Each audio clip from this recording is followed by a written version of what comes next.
Right, sitting in front of me here is John Waters. John spent 35 years in Irish journalism, 24 of which were spent at the Irish Times. This all came to an end in 2014 with John's resignation. John, we'll talk about all that kind of stuff in various ways, but you've moved on from Irish journalism in some sense. I still see you as an Irish journalist because you're Irish and you're a journalist, you know. Last year you released a book, Give Us Back the Bad Roads, which I've been enjoying, and I'm excited to talk about that in a little while. That's kind of your it's not your latest thing, but it's a pretty recent release. But first of all, I want to thank you for doing this, and also especially mention your wife Rita and your daughter Roisin, because they helped the two of us with our technical difficulties. We're both not the most tech savvy men in the world, so thanks to them. I just think that's worth pointing out. Thank you very much. First thing I'll say, on a personal note, I see the plaster on your cheek, and I just read an article you read in First Things, or that you wrote. Yeah. And you're talking about the disease that you're recovering from. But basically, how is your health? I'm wondering, what's that like at the moment? It's kind of a little bit better than it was. I've been like this for 5 months now, and I've got a condition called Ramsay-Hunt syndrome, which is essentially, it's a kind of a first cousin of shingles, but more serious because it comes other elements. My essential, without worrying people to death, I mean, I'm deaf in my left ear now. Don't know if that'll come back or not. Wow. My eye doesn't close, it's partially paralyzed, so that's a problem with reading and things like that. And my mouth, as you're probably picking up, I don't know how clear it is or how obvious it is, but my pronunciations are not great because my mouth is kind of moved a little bit off center. So, and also my balance is gone. That's been the key thing. I mean, some people in Ireland thought I never had any balance, and I was always very unbalanced. But I'm particularly unbalanced the last 5 months because everywhere I walk now I have to have a stick, and it's literally like walking up a moving train, which is going very fast. You know, so because I'm staggering all the time. But I think I've had a few breakthroughs in recent weeks. It takes a long time for this to go, you know. So I'm kind of hopeful that I'll get back to normal, probably by Christmas, maybe anyway. And is your wife a huge help? Does she take care of you really, or what's it like? Sure does. I don't know where I'd be without her. You know, it's tremendous because I spent a full month in the summer completely on my back because I had vertigo and literally couldn't stand up straight without help. And I don't know where I'd be. You know, it's like I think of that poem by Patrick Kavanagh. You know, it's I think it was called Hilda. It's a dead poet in a ditch. You know, and you know that's where unless you come, you know, dead. That's where I'd be, dead poet in a ditch, and that's kind of me. You know, that's vivid. Maybe that's what you get poet, but in the ditches, the ditch is definitely real. You know, the ditch is. Okay, very, very vivid imagery there. I want to go back in time a little bit to your time in the hot press, and I think you're a bit of a rock and roller. I think you might have described yourself at one point. Yeah. Are you into music nowadays, or has your life completely shifted? I think you're probably still into it. I don't know. Oh, I love the music that I loved when I was young, you know, and I don't know that I've acquired very many new bands or artists that I really like in the last few years. I'm very much interested in the whole cultural idea, you know, because that explosion in the 60s that happened with Hendrix and the Beatles and the Rolling Stones and all that, and that sort of formed where I am and where the world is now, you know, and there's a tension between me and the world, which is actually in some ways about that very explosion and how we interpret it, because it's about freedom, and there are different kinds of freedom, and I suppose that's at the heart of everything I write now, you know. And so, and I do think it's quite an amazing question, Fergus, because, you know, I mean, I have great affection for my time in hot press, way back in the 80s, and you know, I don't agree with hot press now very much, but I fundamentally remain, having been formed and moved and shaken by the music. And now I write for First Things, which is kind of at the other end of the spectrum in one sense. you might say, because it's a kind of a religious magazine that carries articles about religion in the public square in New York, in America, and it's global. And but the strange thing is, Fergus, that actually the way I feel about both magazines is they're very similar responses. I feel at home I felt at home in the same way as I felt at home in Hot Press in the 1980s. I feel at home in First Things Now, and the sensibility is actually not all that different. This is really hard to explain in a world where everything is left and right and conservative and traditional and all that, and progressive and all that. But actually, when it's about writing the truth or trying to get to the truth, which is what I always try to do, I hope, then, I don't see people in that way at all. I mean, they're either sincere and smart and dedicated and intelligent and about all these. And that's kind of, so it's great to have this new home now, that after having been through Irish journalism, and okay, I take your point that I am Irish and I'm a journalist, or I'm a writer. I don't know. I think journalism has become a shameful practice, to be honest, in general. And so I often say when I'm speaking in public that I've instructed my wife, Rita, that when I die, if there are any mentions about me being a journalist, she's to ask for a correction and clarification the next day, That's, that's a beautiful parallel that you drew between the two magazines.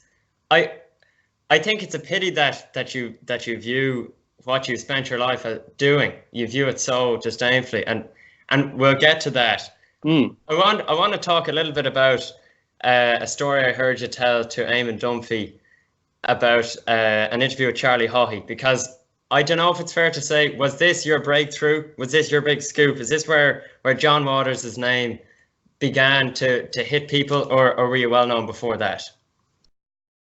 In a way, I wasn't. And in a way, you're right. It was the big scoop. It was actually the context of that was, I think, which is broader than just Haughey, was that I was writing a series of quite, I think original interviews for Hot Press at the time. The idea was to get public figures to go on the record in ways they normally wouldn't. And I succeeded with Haughey in that regard, and because he was the best known, then it became explosive. I mean, that was quite an extraordinary episode. You wouldn't believe it if you went back and looked at the record and saw the kind of stuff that was being written. I mean, if it happened now, I would be killed for sure. I would be, either by one side or the other, because either Haughey's people would get me, or the people who thought I should have got Haughey, and when I had the chance, would get me.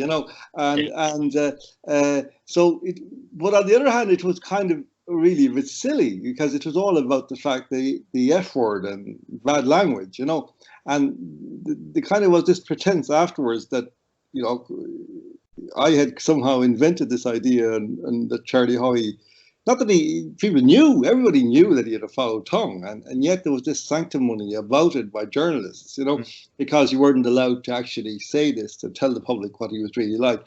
It was a strange episode, and to be quite honest about it, I didn't really, it wasn't as brave or whatever, as reckless as it seemed to be, because I made a calculated decision that I wasn't going to publish. There's a couple of things he said, which I can't even say now, that I didn't include, because I didn't want to take responsibility for his final destruction and mine, because for certain I would have gone down with him, and so it was a very strange episode. I mean, but if you were to look back to the record now and see the kind of outpourings of sanctimony of my journalists, like, this is quite a staggering thing to read. I kind of hid away for a couple of weeks, and let the editor of Hot Press do the batting for me, because they really were, it was really horrendous stuff. I was kind of being attacked by everybody, and Haughey was kind of, I gathered, very annoyed. But finally, I mean, I think he came around to see in the end that actually it did him no harm at all, because it did, in a sense, humanize him and make people interested in him again, because it was a very critical moment. It was at 1984, November 84. He was in opposition. He had been in opposition for a couple of years. He was floundering. It was kind of a limbo situation. And he came back and was teaching again in 1987, and that was a very hard time in Ireland, huge recession, like very deep recession. And that was the era of Ray McSharry and Mac the Knife and the kind of huge government debt that we had at the time and so on. And so there was, like people talk about like 2008 being a huge crisis, but this was actually just as bad in its way, you know? Maybe maybe that prepared you for your later trials in the public eye. I don't know. Was that a good test of your resolve? And you clearly survived it and thrived following it.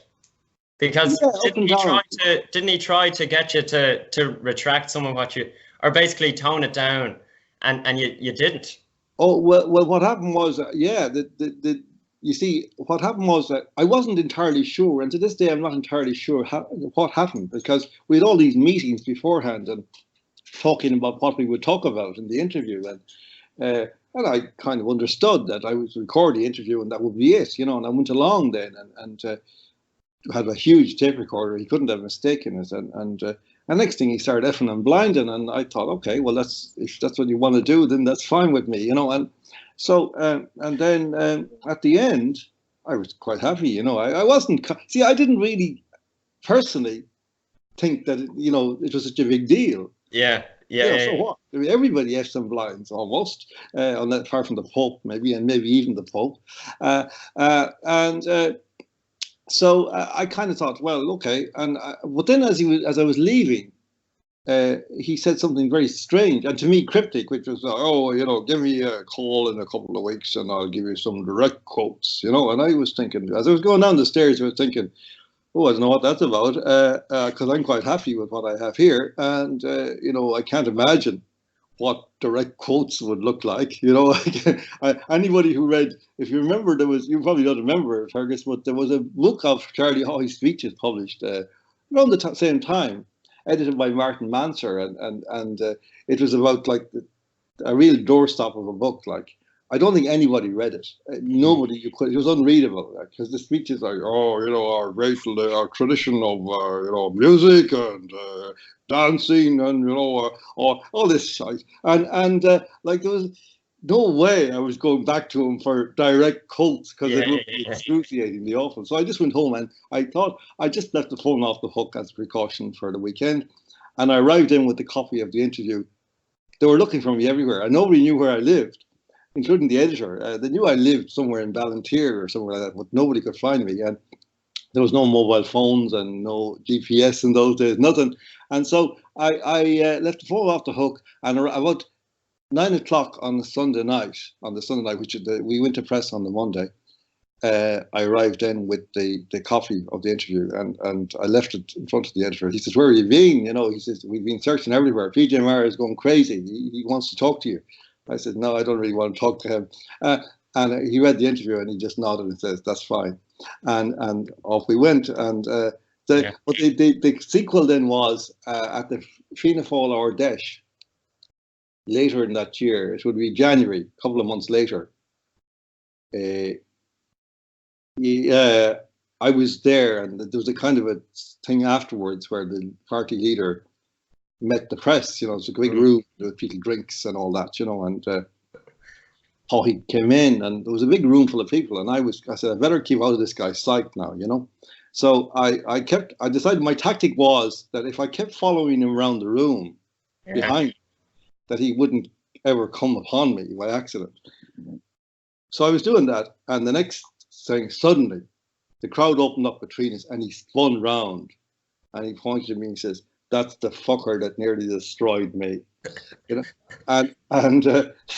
I wasn't sure whether he was. Oh, well, he was serious. Obviously, he was serious. But by then, even it was already becoming clear that actually he had survived it, and people would thought, "Hey, hail fella, well met." He was kind of. There was something to him that people hadn't previously seen, that side of him. Because the thing about Haughey was, okay, I mean, you can't talk about him now because of all this stuff about the Ben Dunn thing, the money and all that.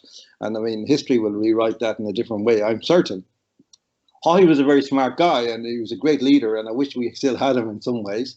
But he was also so hugely interesting. I mean, this is the thing about Haughey. He was a completely fascinating character compared to the clowns we have now. Like, enigmatic.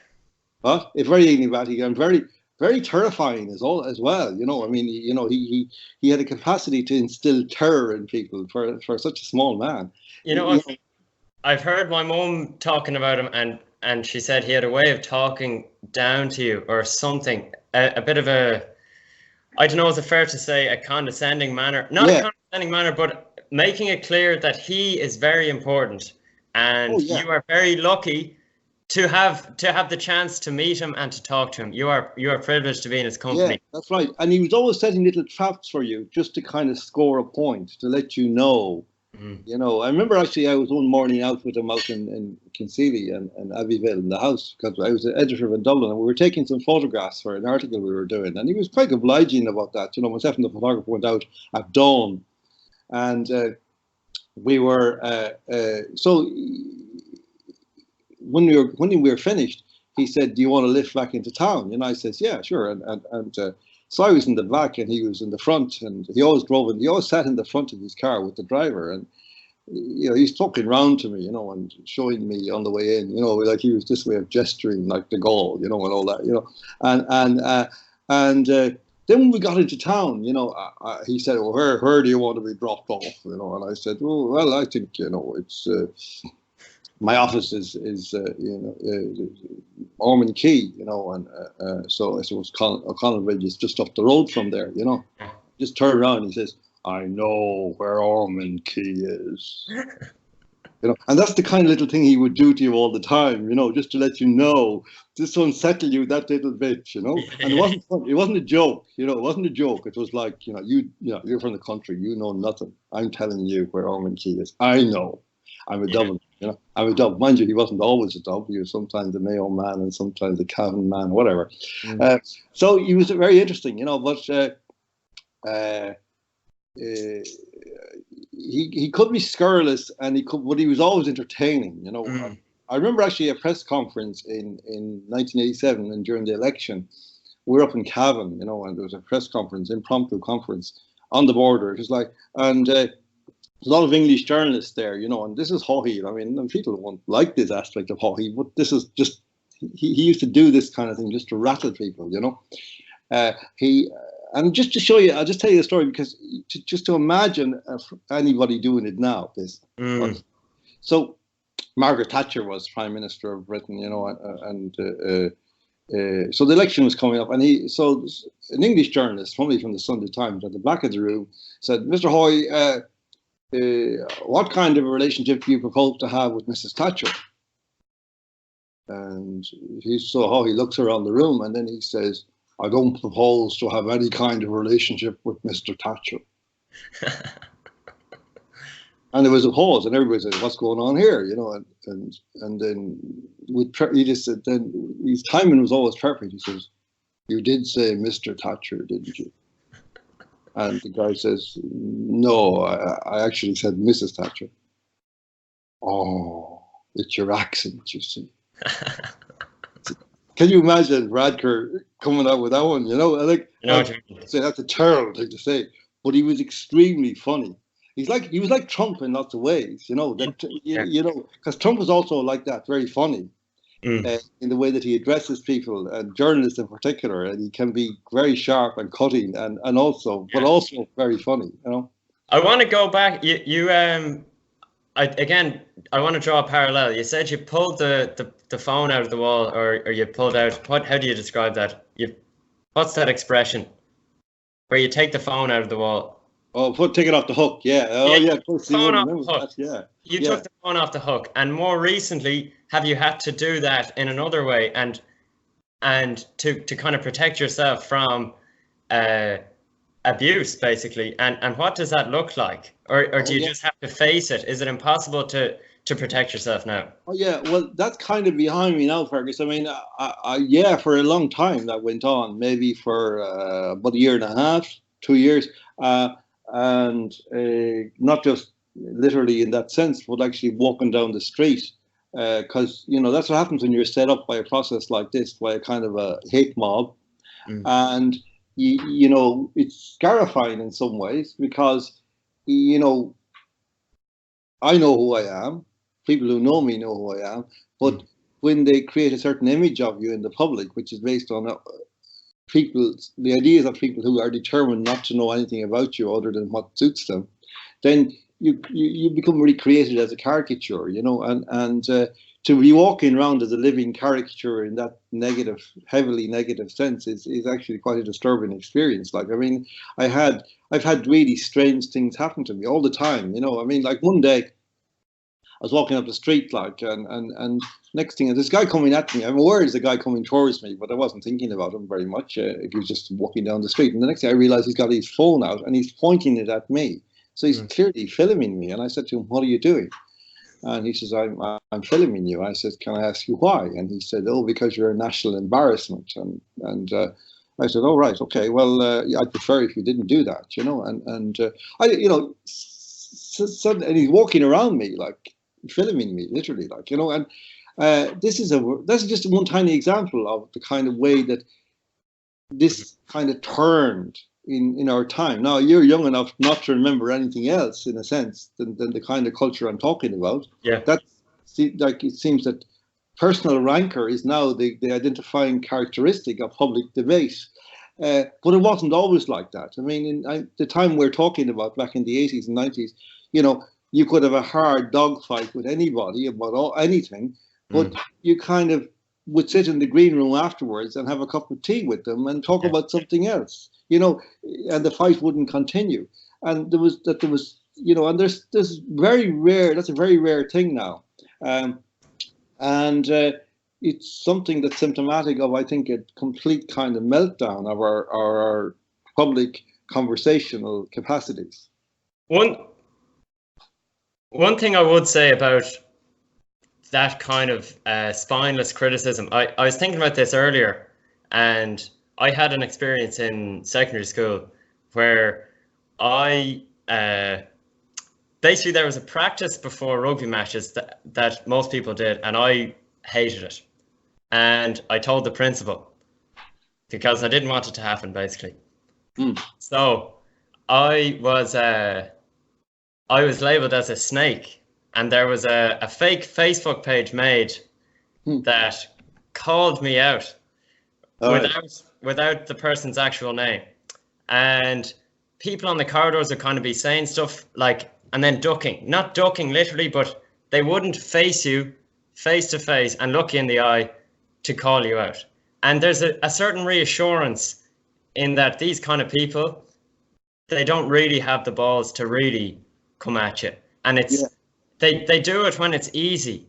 And what's reassuring also is when people that you're actually well acquainted with and trust, they say to you, "Listen, I mightn't agree with you, but I don't think it's right what's happening, and like, I stand by it," kind of thing. That's beautiful, and I think it's worth pointing out. On my scale, it was nothing like yours, but I think that is certainly true.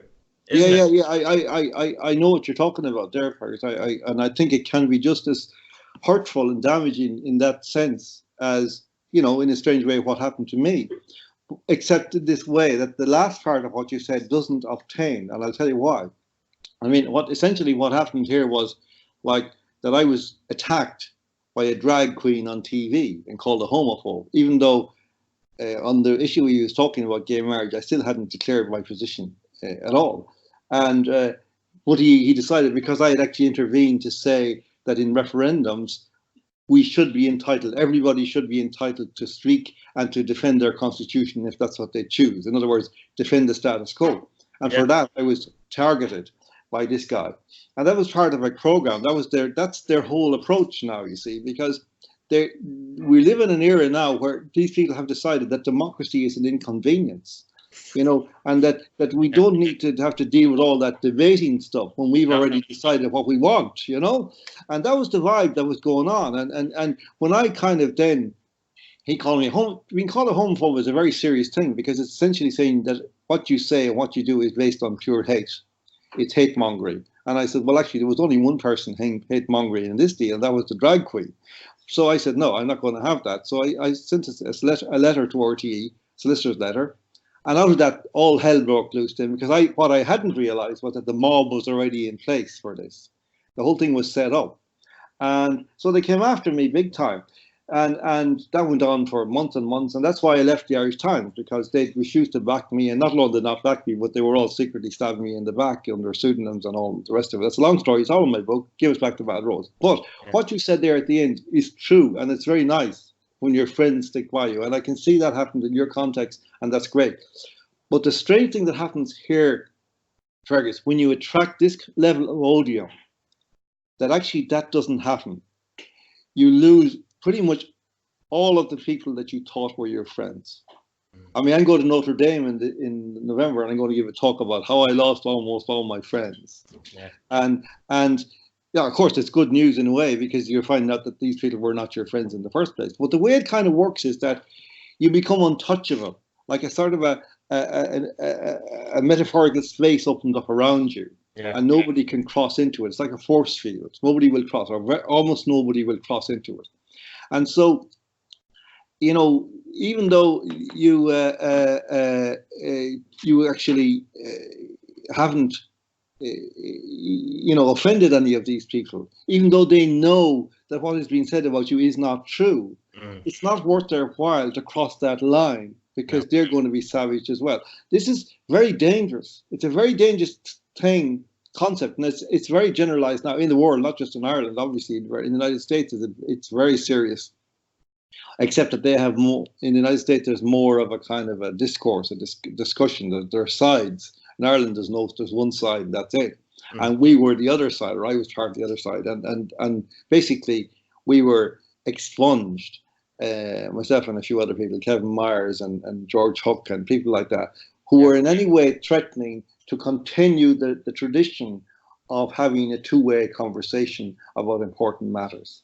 And so that was kind of, so I mean, I kind of slimmed down my friends fairly radically, but that's better. It's better that I know who's who and who's not who. In the middle of all that, I got married then to Rita, and I mean, that's been very important in my life. Like I was nearly 60 when I got married, leaving a wee bit late, you know. I don't know if you can leave it much later than that. But that's been very important for me in stabilizing my whole existence at a time when, you know, if I'd been on my own in that period, I think my life would have fallen apart, you know. And you asked me earlier about the illness. I see the illness, actually, that it's not the first illness I've had since this happened. I got cancer 2 years ago, and I had an operation last year. Now, to be honest, what I have now is far, in my head, is much worse than cancer, if you can imagine. That's a weird thing to say, but it's more debilitating because it attacked my whole nervous system, you know, and my emotions, and everything went to jelly, you know. I'm recovering from that aspect now. But I see that as all of a piece, and I'm not kind of trying to make myself into a victim. I don't care now. But these are the costs. And what I'm saying is, it's not about me. Now it stopped. I've said that, it stopped being about me. Now it's about, why should this happen to people who simply have gone in to a job which is to create discussion in a democracy. Democracy cannot live without discussion. As soon as we stop having the capacity to talk and to test every idea, every proposal that's put into the public realm, we're doomed, because we will end up implementing absolutely appalling decisions. And they won't have contested. Sorry. Yeah, so like these are, and what really freaked me out about my episode more than anything else was the absence of adults in the room. That there was nobody willing to walk forward and say, I know John Waters, I know who he is. They were writing to me privately and telling me this, but they weren't prepared to stand out in the public arena and say, this is wrong. You shut up, you don't know what you're talking about. Get back in your box. Nobody said things like that, except privately to me. But what I think is important to point out is that the content of your writing, while it is strong and can be provocative, I think, but it never goes over the line of actual personal insult purely directed at another person or a group of people. You don't play that game, and I really want to stress that. And it's on record that that's not what you're about. And that's personally, that's what annoys me so much, is that if you were playing this crap, it'd be kind of, well, John, actually suck it up. But no, you've been told to suck it up when you're writing in a completely different way to those people against you. And I don't want to kind of drag you through it all again. I kind of want to do that, but for your sake, I think it's better not to go bit by bit, blow by blow. And, Yeah. and you've done that in the book. Now, let's just say in a general sense, why did you write the book? Give us back the bad roads. It's a good question, because there are sort of multiple reasons. I mean, in part, it will start off being to put the record straight, because, this is the interesting thing, that the media, who had hounded me for weeks and weeks and weeks about at that time, when I didn't finally answer it, weren't interested. They walked away from the answer. Same thing happened with the book. But what I wanted to do was explore at a rather deeper level what was happening. And I think I succeeded in doing that there's something fundamental has shifted in our culture. And I wanted to get to that. And so the book is actually it's not like a series of lamentations about things that happened. It's kind of an exploration, a reflection on where we came from, the kind of people we were. It's about my father. It's written as a letter to my father about the Ireland we have now. He's dead for 30 years now. And sort of explaining to him what has been going on. And at the core of the book is this idea, and this is a bit eccentric sounding, but actually I think it's sustainable, and that something has happened to the way we think as a culture and in the world generally, and that it has something to do with the fact that we no longer work with our hands. We no longer use our physical touch to actually discover the world and to understand the world. And when you think about that, Fergus, like if you watch a little child, I have Rita's grandson now, he's just a year, Mark Francis, and I watch him a lot. He's crawling around on the carpet and he's looking at things and smiling, and I've noticed about it, he picks things up and he feels everything, and he shakes it, and he smells it, and he tastes it, puts it in his mouth. And so like all the senses are activated because he's discovering the world piece by piece, right? Now that's the way you discover the world as well. It's the way I discover the world. And that's, it's not just a baby, that's a young human being discovering the world, right? So you think then, okay, that went on in the olden days, my father's time, that went on all through their lives. They literally did that. My father, all his life, and I described this like he was a very good tradesman. Like even though he was a driver by profession, but he could do anything. Like he could do carpentry, electrical stuff, plumbing, you name it, mechanics. But he would see a job being done, a piece of carpentry, maybe somebody put in a new shop window and be half finished, and he would he'd run over across the road and he'd start looking at it up and down, and he'd rub his hands along the grain of the timber, and like as a man of 70 years of age, so you can see that Mark Francis to my father Tom, there was that connection, Now what happens now to my generation, and I would say much more so to yours, is that we stopped that process at a very early stage, relatively. I stopped it probably, like when I was going to secondary school, it stopped being fashionable to go to the tech, whereas previously it was an option that you went. Like there were two schools in my town, in Castlereagh, the secondary school for boys, Mary O'Flanagan's, and the tech, which is right across the road. By then it was decided that only stupid people went to tech. So we went across the road and we had maybe a woodwork class once a week, or we used to go across the tech, and that was all. That was the entirety of our connection with that world. And so that was set. There was a rupture in the development of human beings, I think, in our culture generally in the last 30, 40, 50 years, say 50 years. And you can see that now, that has reached this kind of apotheosis in the online world, in Facebook and Twitter, where, so there's no longer a connection between that encountering the world through touch and smell, through the senses, if you like, and thinking about how the world then works. And so that's kind of what's happened, because now you have completely abstracted thought. Thought on Twitter is really imported from other people, other tweeters. It's not actually grounded in anything in the human person at all. Nothing original. This is a fundamental shift in our culture that is extraordinarily dangerous, because if you actually think, I don't know, again, you're probably, you know, but if you think about your parents or their parents, if they're still around, you'll be amazed when you listen to old people. I'm not talking about myself here, because I regard myself as having been the wrong side of that line. But I remember my father's generation, like, and they could summarize a situation in a sentence and a half, you know, and it would be extraordinarily succinct and wise.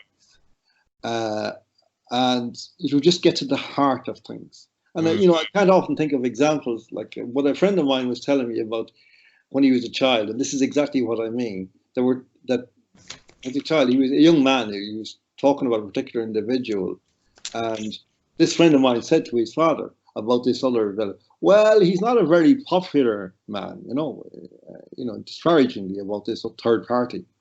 And his father told him, he may not be a very popular man, but he's a genuine man. You know? Bang, got it. He nailed him straight away. And that's kind of what I'm talking about. That comes out of a lifetime of exploring reality through the senses. Simple observation with clarity, like an aphorism. Like a Wildian aphorism, you know. And has it been replaced by what? Is it cliche, or what has come in? It's been replaced with imported thought. You know, that abstracted, random thoughts that people hear something and it sounds good and they repeat it, and then somebody else hears that and they repeat it again.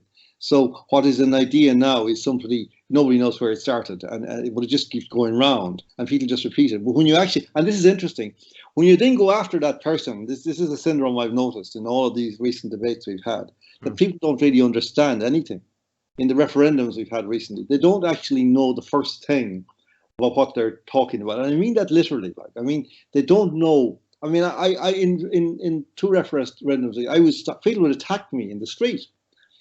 And sometimes I would stop and say, okay, do you know what article we're going to be changing in this? No. Well, do you have any idea of any of the content of the article? No.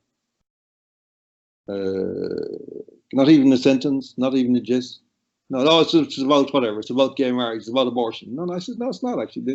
The question will be about changing the definition of the family or the definition of marriage or whatever it is, or in the abortion case, the right to life of the child. So, do you know what it says?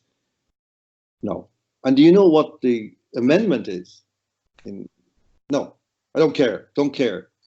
Now, you see, this is the point. And when you go after people about their opinions, you find they don't really know very much. And what happens then is, instead of actually answering, they go crazy and start calling you names. Because that's the only way they can. Yeah, that's the only way they can survive the discussion, you know. And that's kind of, you know, again, this is another symptom of our discussion, that we're actually creating a democracy in which elections and votes are no more than rubber stamps by the powerful on their decisions, because they can orchestrate the result by intimidating people, by shifting language, by playing with words, by all kinds of trickery, propaganda, and so on. And in the end, you have a kind of a post-democratic context in which there's no real democratic discussion, that the conversation that ought to happen is not happening, and that the conversation that seems to be happening is actually completely false or largely false.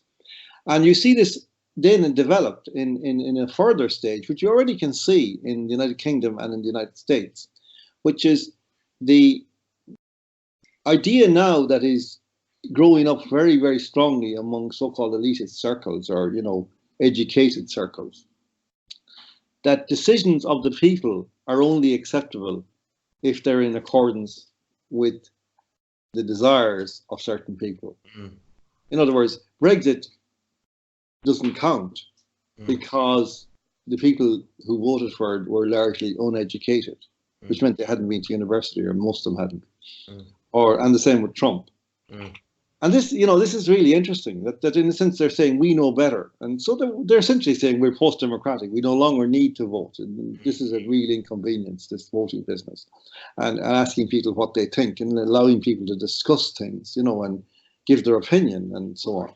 Why are you so upset about the Irish case? I suppose this is probably a stupid question because you are Irish, but how is Ireland any different than the trends around the world, or the Western world at least? And why are you surprised that it's happened to Ireland too? Yeah, you see, this is it, right? There's so many things. There's a list of things I have to give. Off the top of my head, Ireland is a very special case. In the first place, we are a post-colonial nation in Europe. Now, post-colonial has a certain meaning. It means we were colonized for hundreds of years, and that's a very. If you read, there's a brilliant Caribbean-born Martinique, on the island of Martinique, a guy called Frantz Fanon, who worked as a psychiatrist in Algeria during the Civil War there in the late 50s, and he wrote several books about the effect of colonialism on the human psyche, collectively and individually. And he worked as a psychiatrist looking at the direct effects of this in Algeria, French colonialism, and so on.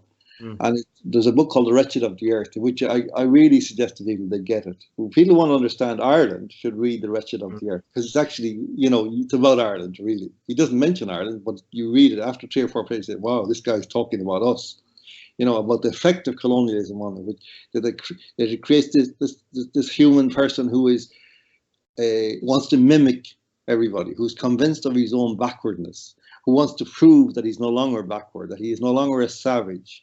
That these are all conditions that are inculcated by colonialism. So that's the first thing. The second thing, then, when you look at the kind of model of Ireland that we have, we keep telling us that we're a successful, prosperous, modern economy, for example. Well, we're not. We're a country that survives on tax dodging. That's what we are. And that's a real post-colonial condition, because it means that we've never actually had the means or the ability to generate our own economy. So we've actually had to rig the game so as to make a living, to live and survive in the world. So these are all falsehoods that are being told by ourselves to ourselves. Would you say we're a yes men economy? Is that a good description? It's part of it, yeah. I mean, the kind of leaders we have are yes men. They have to be, because that's the only way they can survive as our leaders. Because they have to do, their only function in the world is to do what they're told by outsiders. Whether those outsiders are the EU guys in Brussels, or the managers of Google and Facebook and Twitter, who come here occasionally, maybe once a month, to see how their little business is doing. And so that's a direct symptom of the conditions I'm talking about, and that Frantz Fanon was talking about in The Wretched of the Earth, and another book he wrote called Black Skin, White Masks, which is about the black and white effects of colonialism. I once wrote a book called Race of Angels, where I talked about the same condition in Irish culture and history. And I had one of the chapter headings was White Skin, White Masks. And that's us. That even though we're actually white, we actually have a black sensibility under the yoke of British imperialism, or English imperialism, beg your pardon, because it's not quite Britain.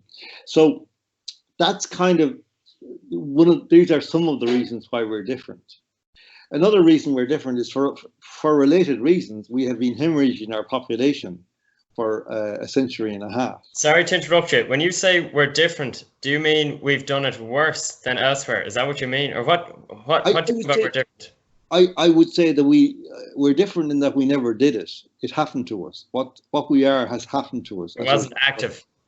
Yeah, it wasn't active. No, we didn't know what we were suffering from. We didn't know what was the nature of our condition. We didn't even think it was strange that our people were leaving in their droves for 100 years, and again, intermittently since. I mean, there were in my lifetime, there have been 3 massive waves of outward migration from Ireland. In the 50s, I was born in 55, in the 50s, in the 1980s, and again after 2008, and it's still going on,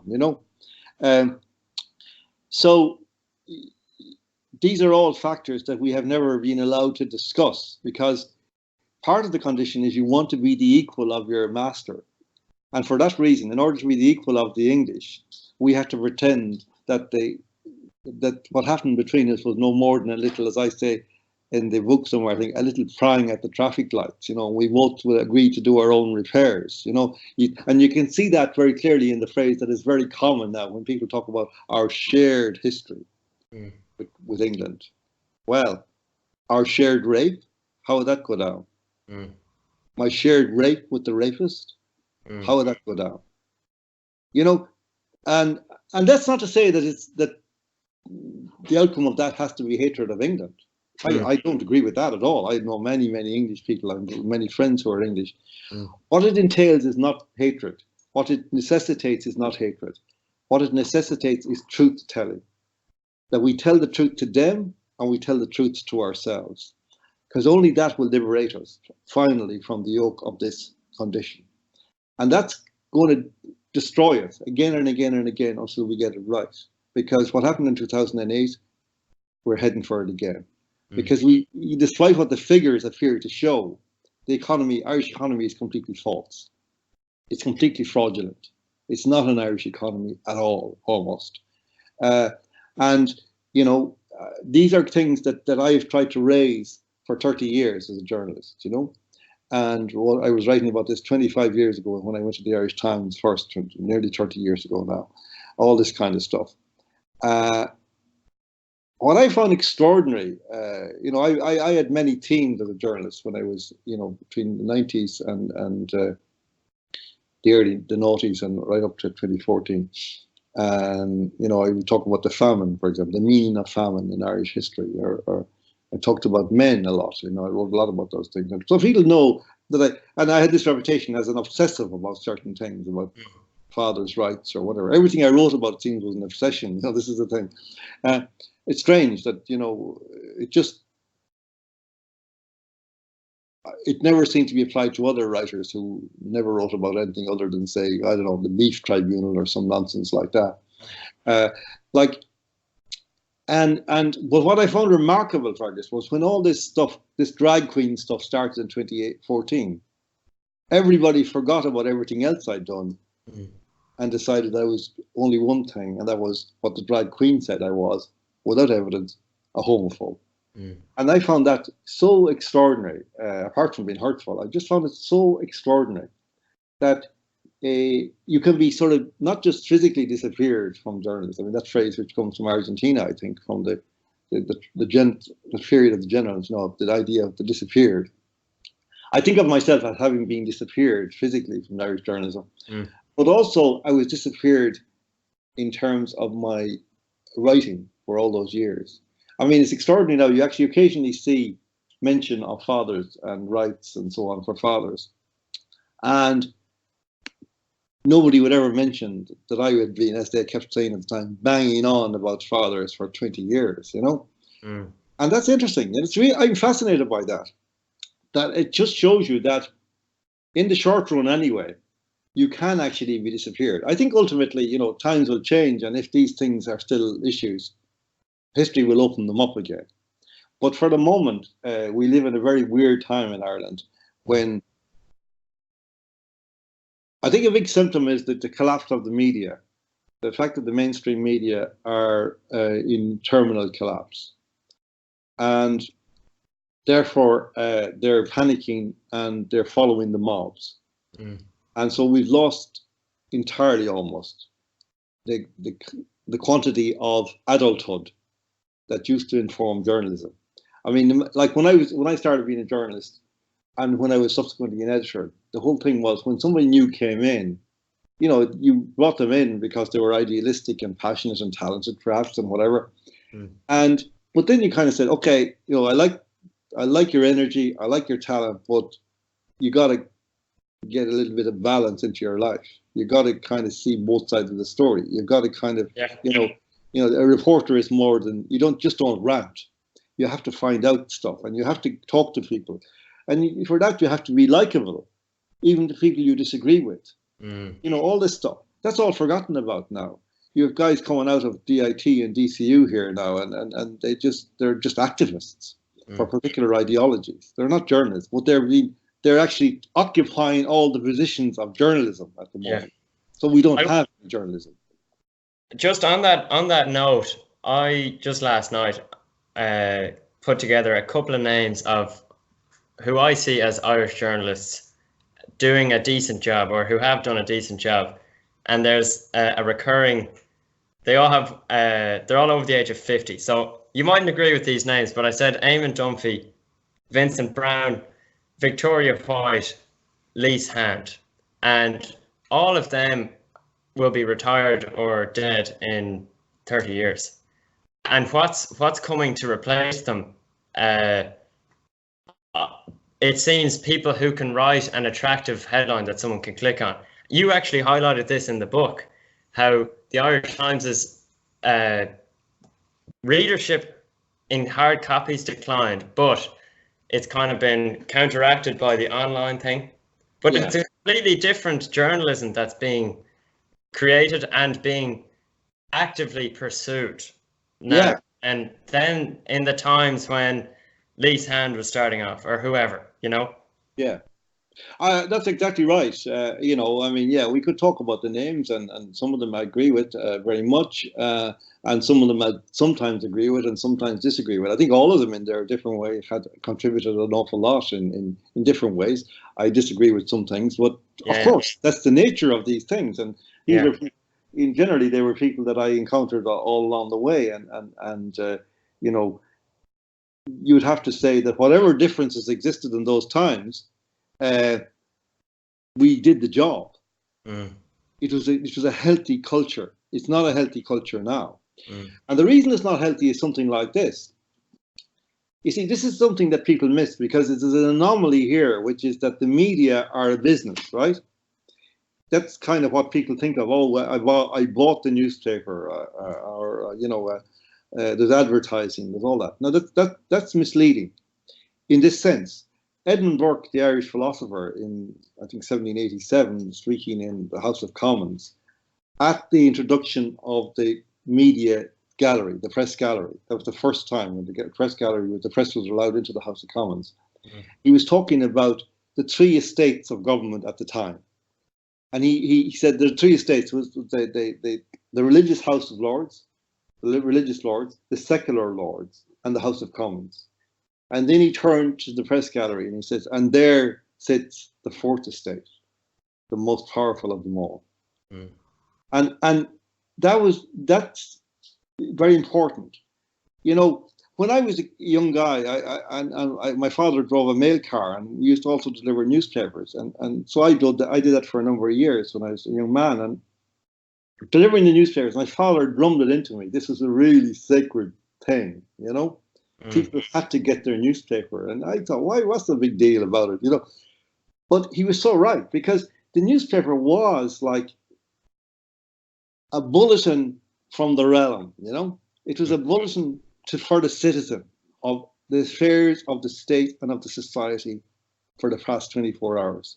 And there was something sacrosanct. Because, I mean, if somebody's bale of newspapers went missing, my father would be going crazy for hours trying to find them and you know, trying to fix the problem, you know.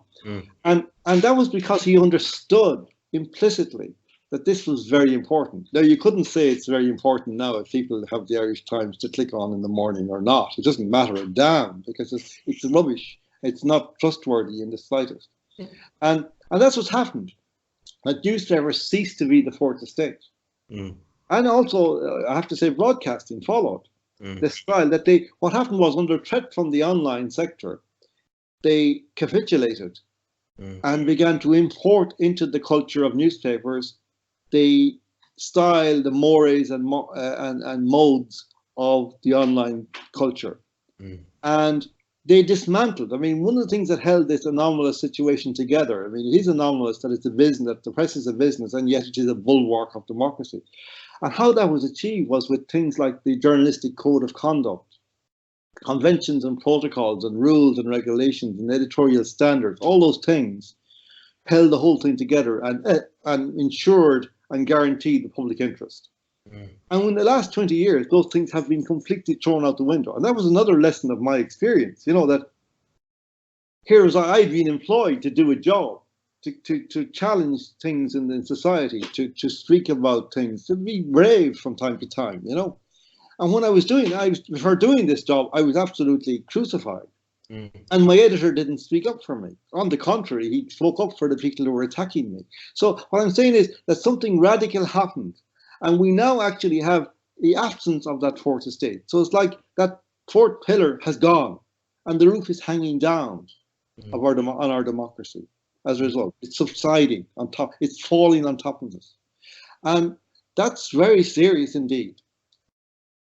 One little thing I liked in the book was when I read a little bit where you got a letter from the editor of the Irish Times. I think it was around 2002, basically saying, John, you better be careful with what you're saying, or find another place to work.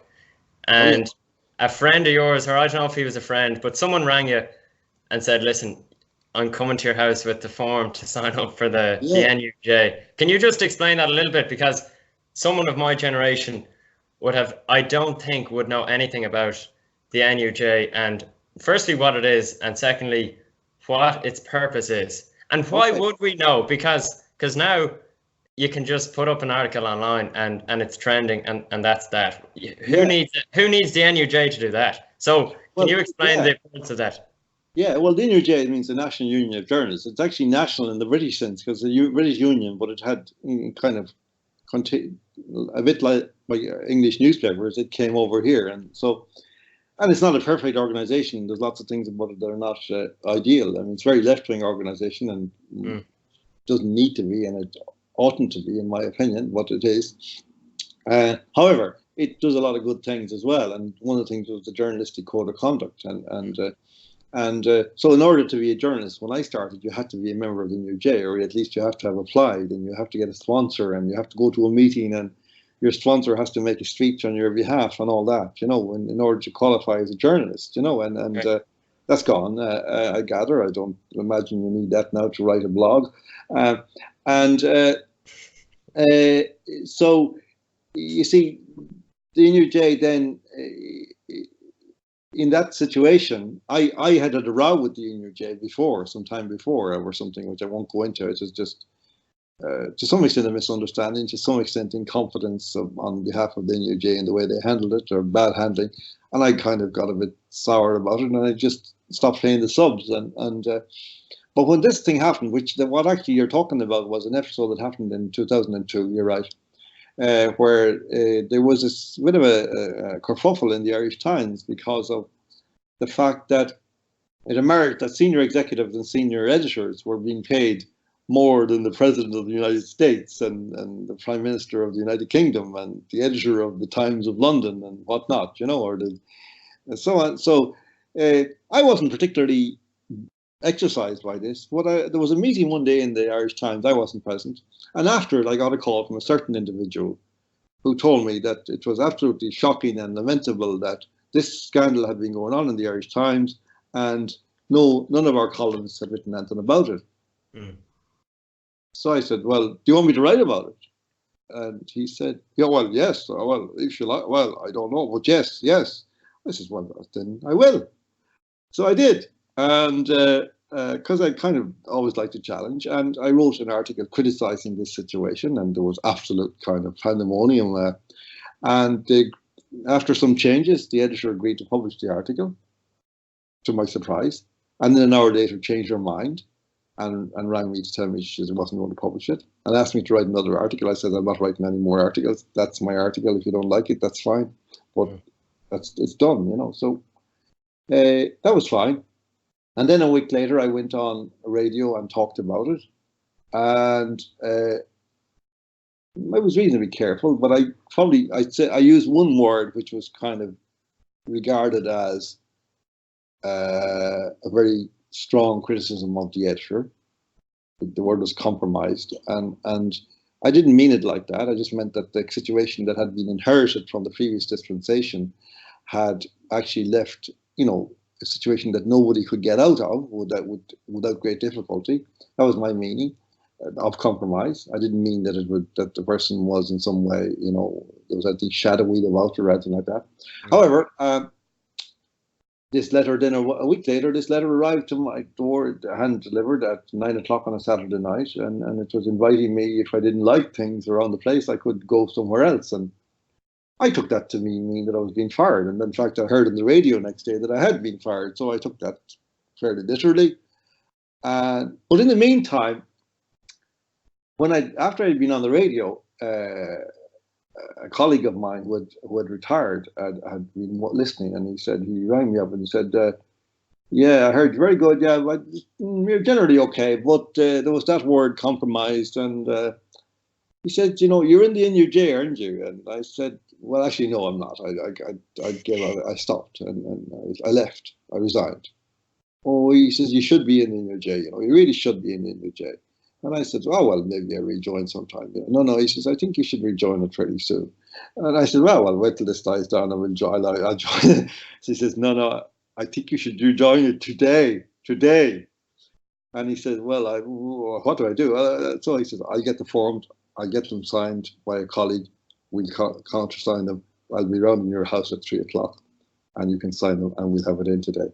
And that's what happened. And that's what took them all by surprise. They wanted shot at me, you see. It wasn't just the editor, but the people around the editor. This was their chance to finally get rid of me. And they thought I wasn't in the NUJ, which I wasn't. But suddenly I was. And they suddenly had the NUJ, Seamus Dooley from the NUJ was coming in demanding to know what was being done to his member. And so I was saved, as it were. So for then, anyway, I mean, I survived another 12 years, so that might be indicative of, at least it's a victory of sorts.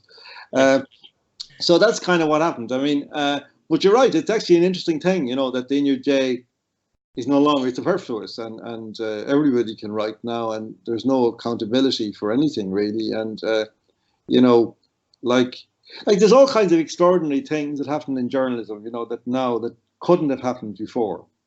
And I'll just but there are extraordinary things now that couldn't have happened before. Because, sorry, No, go ahead. Go on.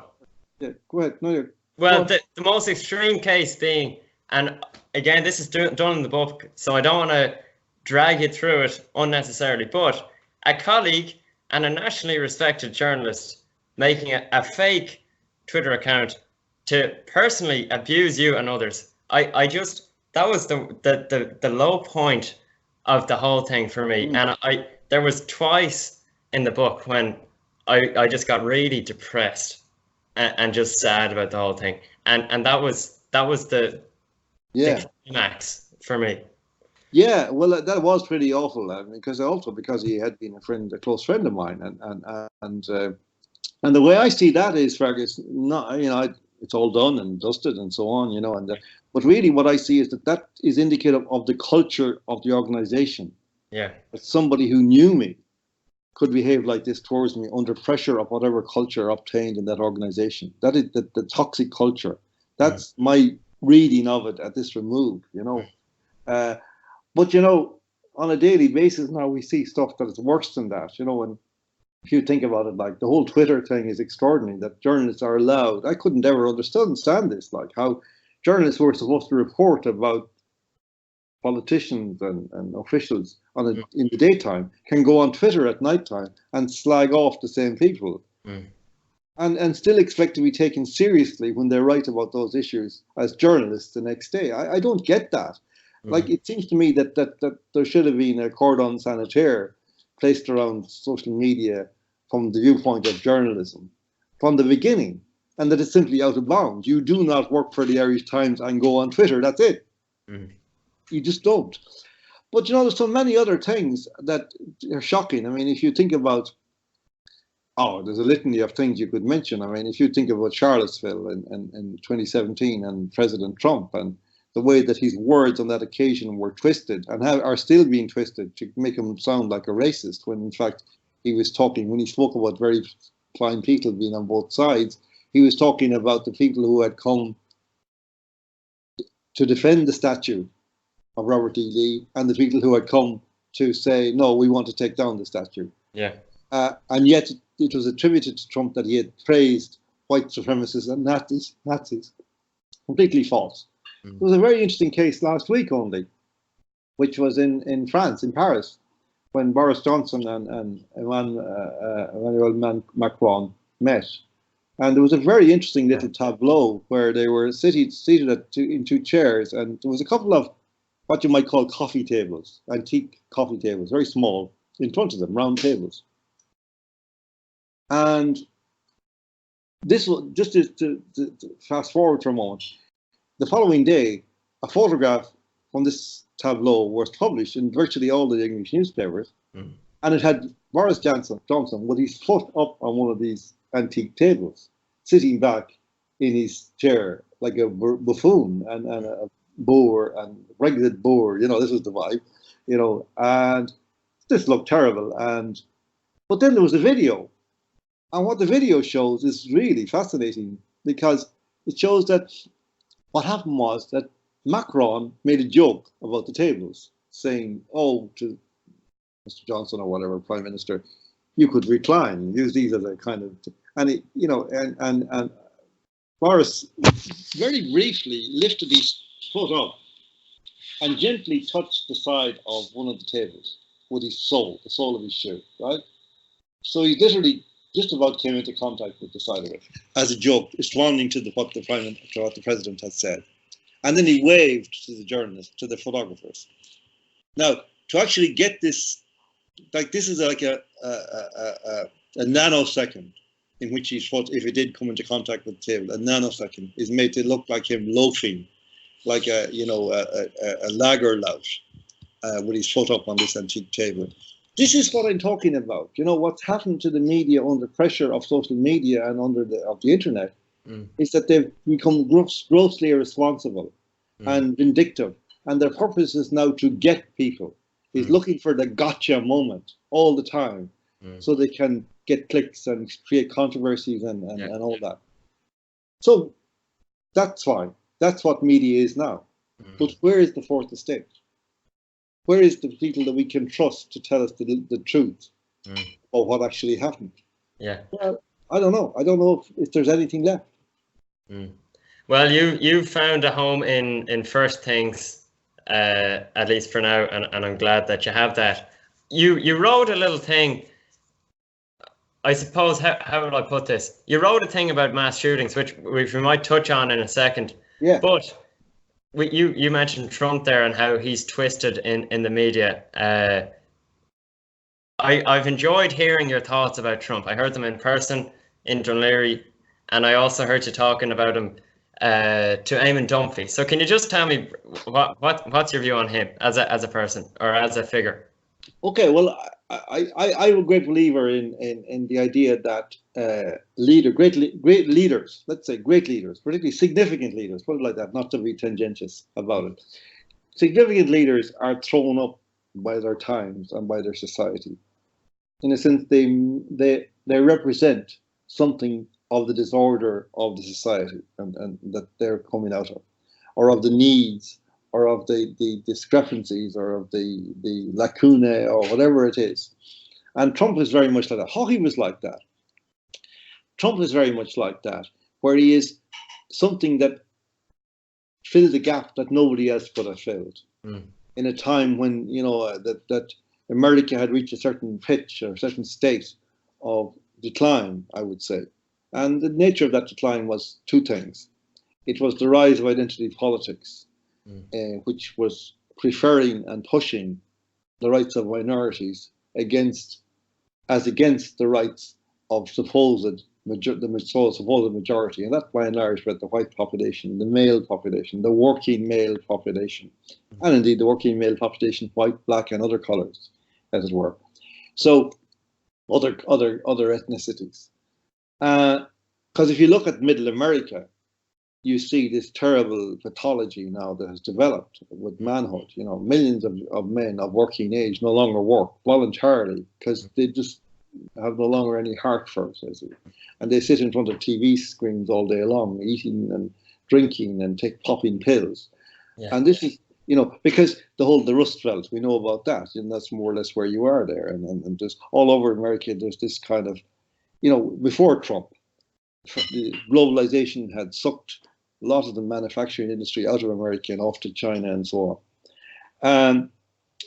And Trump was there. Trump came out of that. And Trump is an anomalous figure as well. I mean, people don't see Trump clearly because they think of him as this kind of clown figure, which he is.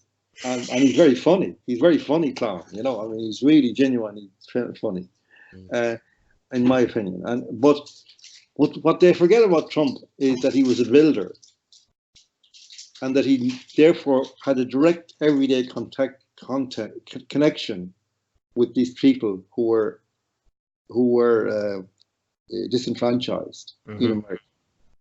The class that were disenfranchised, because he went to the building site, and the first place he went was to the guy with the pneumatic drill, or the guy driving the crane, the plasterers, you know. And I said, "How's it going, lads?" You know, and they liked him.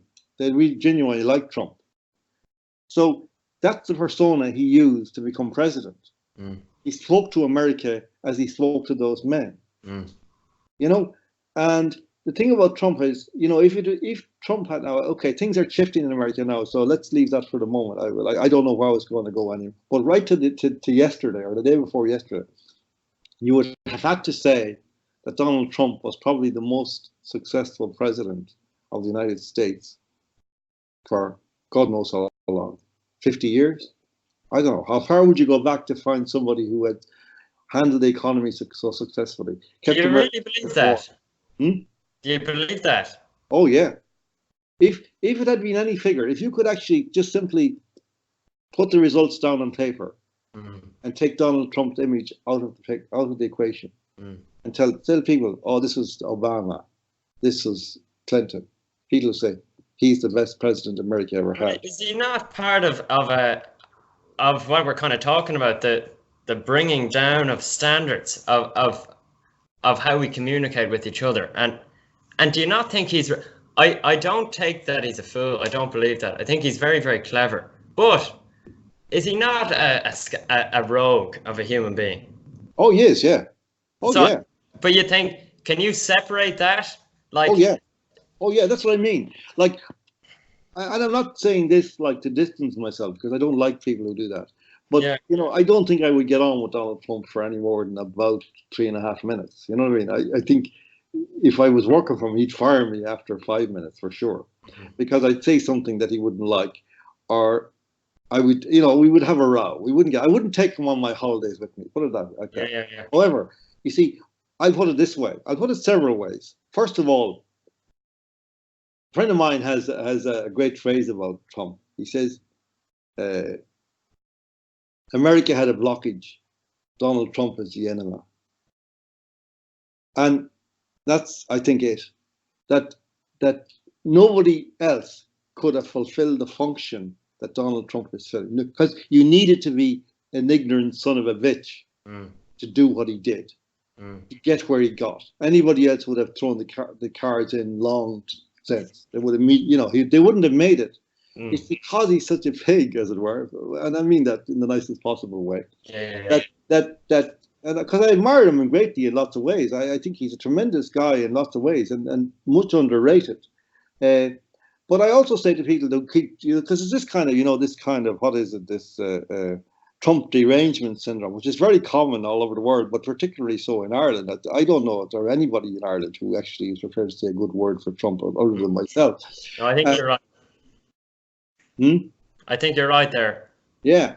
So what I say to people when they hear them foaming at the mouth, or see them foaming at the mouth about Trump and worrying about the wars, well, I say, well, look at the record. I mean, there are no wars under Trump, and he's made a lot of progress with North Korea, which everybody thought would be on the red button stage long since.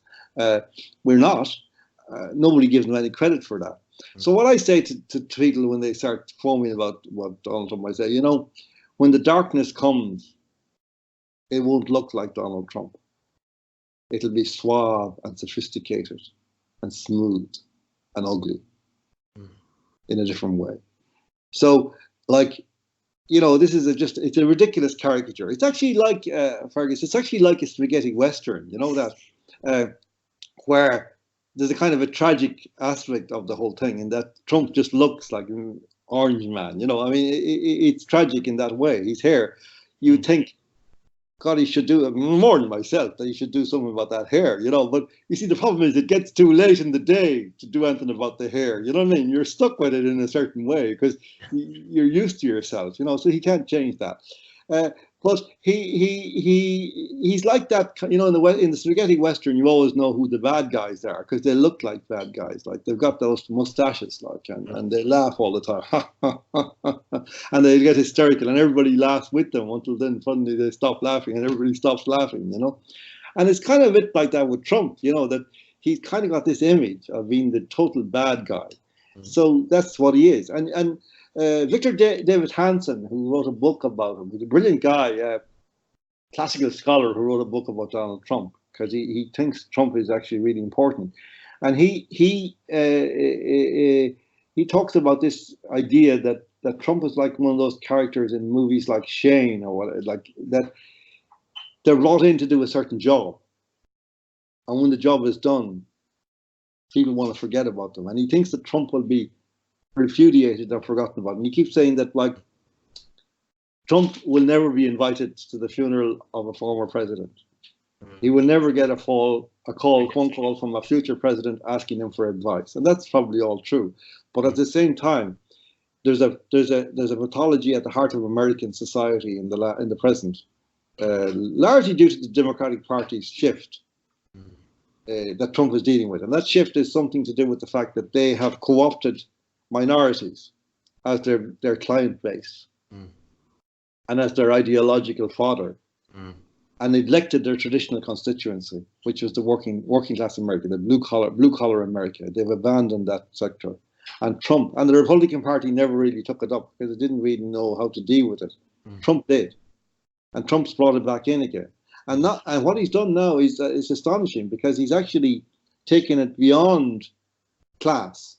He's actually and race. He's transcended, because lots of black people, lots of Hispanics are actually supporting Trump now because he's given them employment.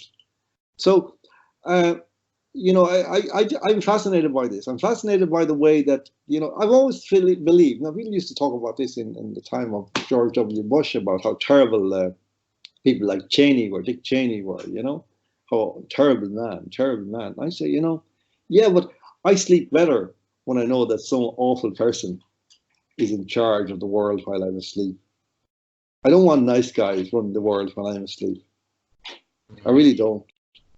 I want bastards running the world, because then I sleep better. You know, so I think, you know, Trumpism is the most amazing thing, and this is what I really think is shocking about the whole journalistic treatment of this, is that we have possibly the greatest, most interesting story in the history of politics in the world to be told, and all they can do is write sneery articles about, you know, what he said or what he didn't say or what he's wearing or what he's not wearing, you know. Yeah. He's a very smart man. I mean, you just look at just even the way he is. You'd imagine that someone like Trump would be a kind of a, you know, a showroom dummy, you know, wearing fancy clothes and all the time, or changing that. He wears the same suit, it seems, all the time. He's had the same suit on him for about 4 years now, it seems. He wears the same, you know, mile-long tie, the red tie that goes down to his knees, you know. He goes everywhere and he speaks. This is what Victor David Hansen talks about this, you know, whereas Hillary Clinton went around different parts of America. In one place she had a kind of a southern twang, and then she was in New York, she was smooth, and Trump is Trump everywhere. You know, he's the same person. You know, and people just adore him. It's quite astonishing, and the journalists just go crazy because they don't understand it, and they haven't tried to understand it. That's the shocking thing about it. They don't try to say, well, okay, I don't like this guy, but what is it about him? What's happening? Because this is really interesting. That's what journalism is for. John, you gave what I think is an original account of how you see Donald Trump, in that in Ireland we never hear people say what you just said. And I think whether you're right or you're wrong, it's helpful that someone has said that, basically, in Ireland. Because, again, I've never heard that kind of thing. I don't think anyone says anything positive about Donald Trump. Anyway, he has been blamed for a rise in anger and hatred between one side and another in the States, and an alienation, or he's part of it. I don't know. There's so many factors going on. I want to bring this to an article you wrote about mass shootings. Yeah. In First Things, that magazine where you found a space in the States. And what had you to say about that? And you're bringing up Durkheim and all this kind of stuff. So what's going on there? Well, this is dreadfully kind of dismaying phenomenon, as you know, and so particular to America. It's not unique to America in the sense that it has happened in maybe 20 odd other countries in the Western world, and but even all of them put together, it's just about the same as in America, in the same number, something like this. It's a huge gap, and it's been in America. It's been since the 1970s, 80s, particularly, and it's a great mystery. And there's a lot of discussion about it, whether it's down to guns or it's down to white supremacy or whatever. As video games is another one, And I wanted to kind of explore this, and I was just reading up about it, and I came across a very interesting statistic, which shows that this phenomenon has actually remained more or less static for 40 years in terms of occurrences. The numbers of mass shootings every year is not exactly the same, but on a spectrum, it's kind of up and down around this, on almost a continuous line, straight line, and that interested me because it reminded me of Emile Durkheim's theory on suicide, and I started to look into that then and compare. And Durkheim noted this syndrome of in suicide, that each society had a kind of a particular pattern, which didn't vary year to year that much. Now, of course, it could increase over time gradually, but it was gradually, and there would be a relationship from one year to the other. So, like in Ireland, what you see in suicides, maybe there's 500 one year and 520 the next, and 490 the year after. So it's and he was fascinated by that. Whereas the society next door might have an entirely different figure, and he was asking, why is that? And what he came to the conclusion he came to, which he developed as a theory of suicide, was that this is actually not a phenomenon to do with individual responses. It's to do with a social pathology. In other words, it's in the collective, and it's invisible and undetectable, and it doesn't, So therefore, So I was reading this survey and this article about the different, and that was one of the patterns, that it was pretty much constant, pretty much going back to the 70s, and that was amazing. I thought, and that kind of contradicts a lot of the stuff. It also said that the article also showed that there was no connection. It is now agreed that there's no connection between video games and this phenomenon, and also the idea that the idea that it's white supremacy. Well, that's completely discounted by the studies, because, in fact, the numbers, the perpetrators of mass shooters, they're pretty much all men. I think there's one, female in the whole history of America. But that actually, the profile of them corresponds almost more or less to the overall demographic of America. Yeah. So it's not any particular group, and it's men. So I was analysing this, and sort of what I came to, obviously there is some pathology deep in American culture which relates to men. I mean, you see, because the way Durkheim would talk about it, he said this is almost like, he didn't use this phrase, but the phrase that occurred to me, it's almost like this is a trace element of the pathology, and you can actually see, that.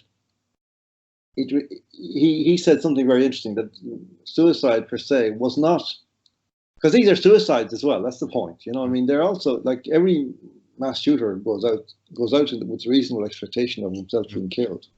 So it's a suicidal mission, as it were. And Durkheim talked about the idea that this was psychiatric. Well, he said no, that psychiatric, individual psychiatry could not be the critical factor, because every society has this, and you don't have mass shooting, you don't have suicides in the same way in each society. So there's a different pattern. So I was applying this to the mass shooting phenomenon, and I think it's a worthwhile exercise. I don't definitively say that it's true. I don't definitively know, but I think it's certainly an argument worth putting out there, because I don't think it's ever been done, that they've been considered in this light. And I mean, what I kind of concluded, well, that if there is a mythology, well, it's a mythology that affects men, a form of alienation, and of all ethnicities in America, pretty much.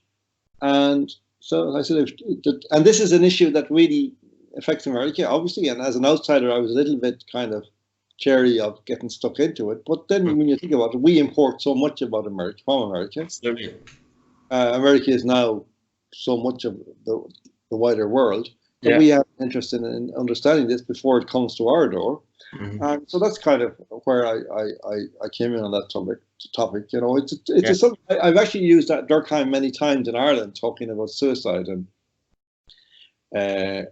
trying to get to the bottom of that. And I think there is a strong relationship. But it's interesting that in America, while the mass killings figures have remained static over time, in recent years, in the last decade in particular, there has been an increasingly steep rise in the suicide figures. But again, it's something that goes incrementally. It doesn't just shoot up. Yeah. You know, I think Durkheim's close to Durkheim's point. You know, that there's a pattern there that we need to understand that goes, and the core idea of it is something like this: that there is a psychic element to the collective. That the collective is a little bit like a person, and there are certain areas, certain headings under which they have, as a collective has a mind of its own, and therefore that's where we need to start looking. So it's fascinating stuff. And I've always been interested in Durkheim. He's a really interesting character, and he talks also about these pathologies developing as a society disintegrates. And I suppose you'd have to say that in some respects, and it's not. You see, this is the point. This is not about Trump, and this is what the media in Dublin, in the media in America, try to do, just as they would do here as well, is to try and pin everything on Trump, and also miss the picture, the big picture, in an attempt to kind of bring it down to a simplistic single cause. Why is he there in the first place? Yeah, that's right. Well, there is a connection in this sense, because the alienation that I'm talking about, I think, is somewhere in the territory which caused Trump to be elected. There's a kind of a despair which has been building up in our American manhood for quite a while now, maybe 40, 50 years. And not all of our American manhood, but a certain kind, the hillbillies. I mean, I read that book by Hillbilly Elegy, which is a really interesting book about that whole experience, the Rust Belt and those people, who have been more or less abandoned and disparaged by elite America, and as exemplified during the election of 2016 by Hillary Clinton, dismissing them as deplorables, but the deplorables are human too, and that needs to be remembered, and I think a lot of what needs to happen is that we need to develop a media which is capable of being balanced and reasonable and fair again. And honest. Yeah, and honest, and to speak for all people. I want to just briefly, I'll pick up on what you said about how we've imported America elsewhere, because when I first came to South Carolina 2 years ago. I'm now in Alabama, but people kept asking me, small talk question, was it a big culture shock coming to America? And I kept saying, no, it actually isn't at all, because first of all, we speak the same language. So I'm very lucky here. I'm already at a huge advantage compared to a Dutch person coming in who, they actually have very good English. That's a bad example. A Brazilian who comes in and he's handicapped by his language, that barrier. So I was very lucky in that sense. And then also there's just the commercial presence in Ireland, specifically of America and American companies. And it wasn't really like, there's a lot of how do you put it? I'm not wording this very well. I'm going to cut out a little bit of this. Hold on a second. Well, can I come in there, Fergus? Sorry, I had it succinct in my head, and I went on. Yeah, well, there's another element as well, which is when we were growing up, as kids. I mean, there were elements of American culture which were central to our culture. This is interesting in Ireland because we think of ourselves as being Irish and of having an Irish culture, which we have. We also have an English culture, and we also have an American culture. Yeah. Like when I was like American comics, you know, DC Comics, and were a big part of my upbringing. American television, Haughey 5-0, Ironside, you know, the Rockford Files. We watched all these shows every night. Every night we're soaking up America. Like so, when I went to America, you know, first, and I was quite, you know, I was on and getting on, and like not like young people now. I was probably in my 40s when I went to America for the first time. I was astonished by how familiar it was to me. Yes, you know, it was like going to a place. It was different but the same. Absolutely. I often say it's like I'm in a movie or something. That's what people often say. Like it's in a certain sense alien. You think, oh, this is really strange, because it's so familiar and so oddly different, you know.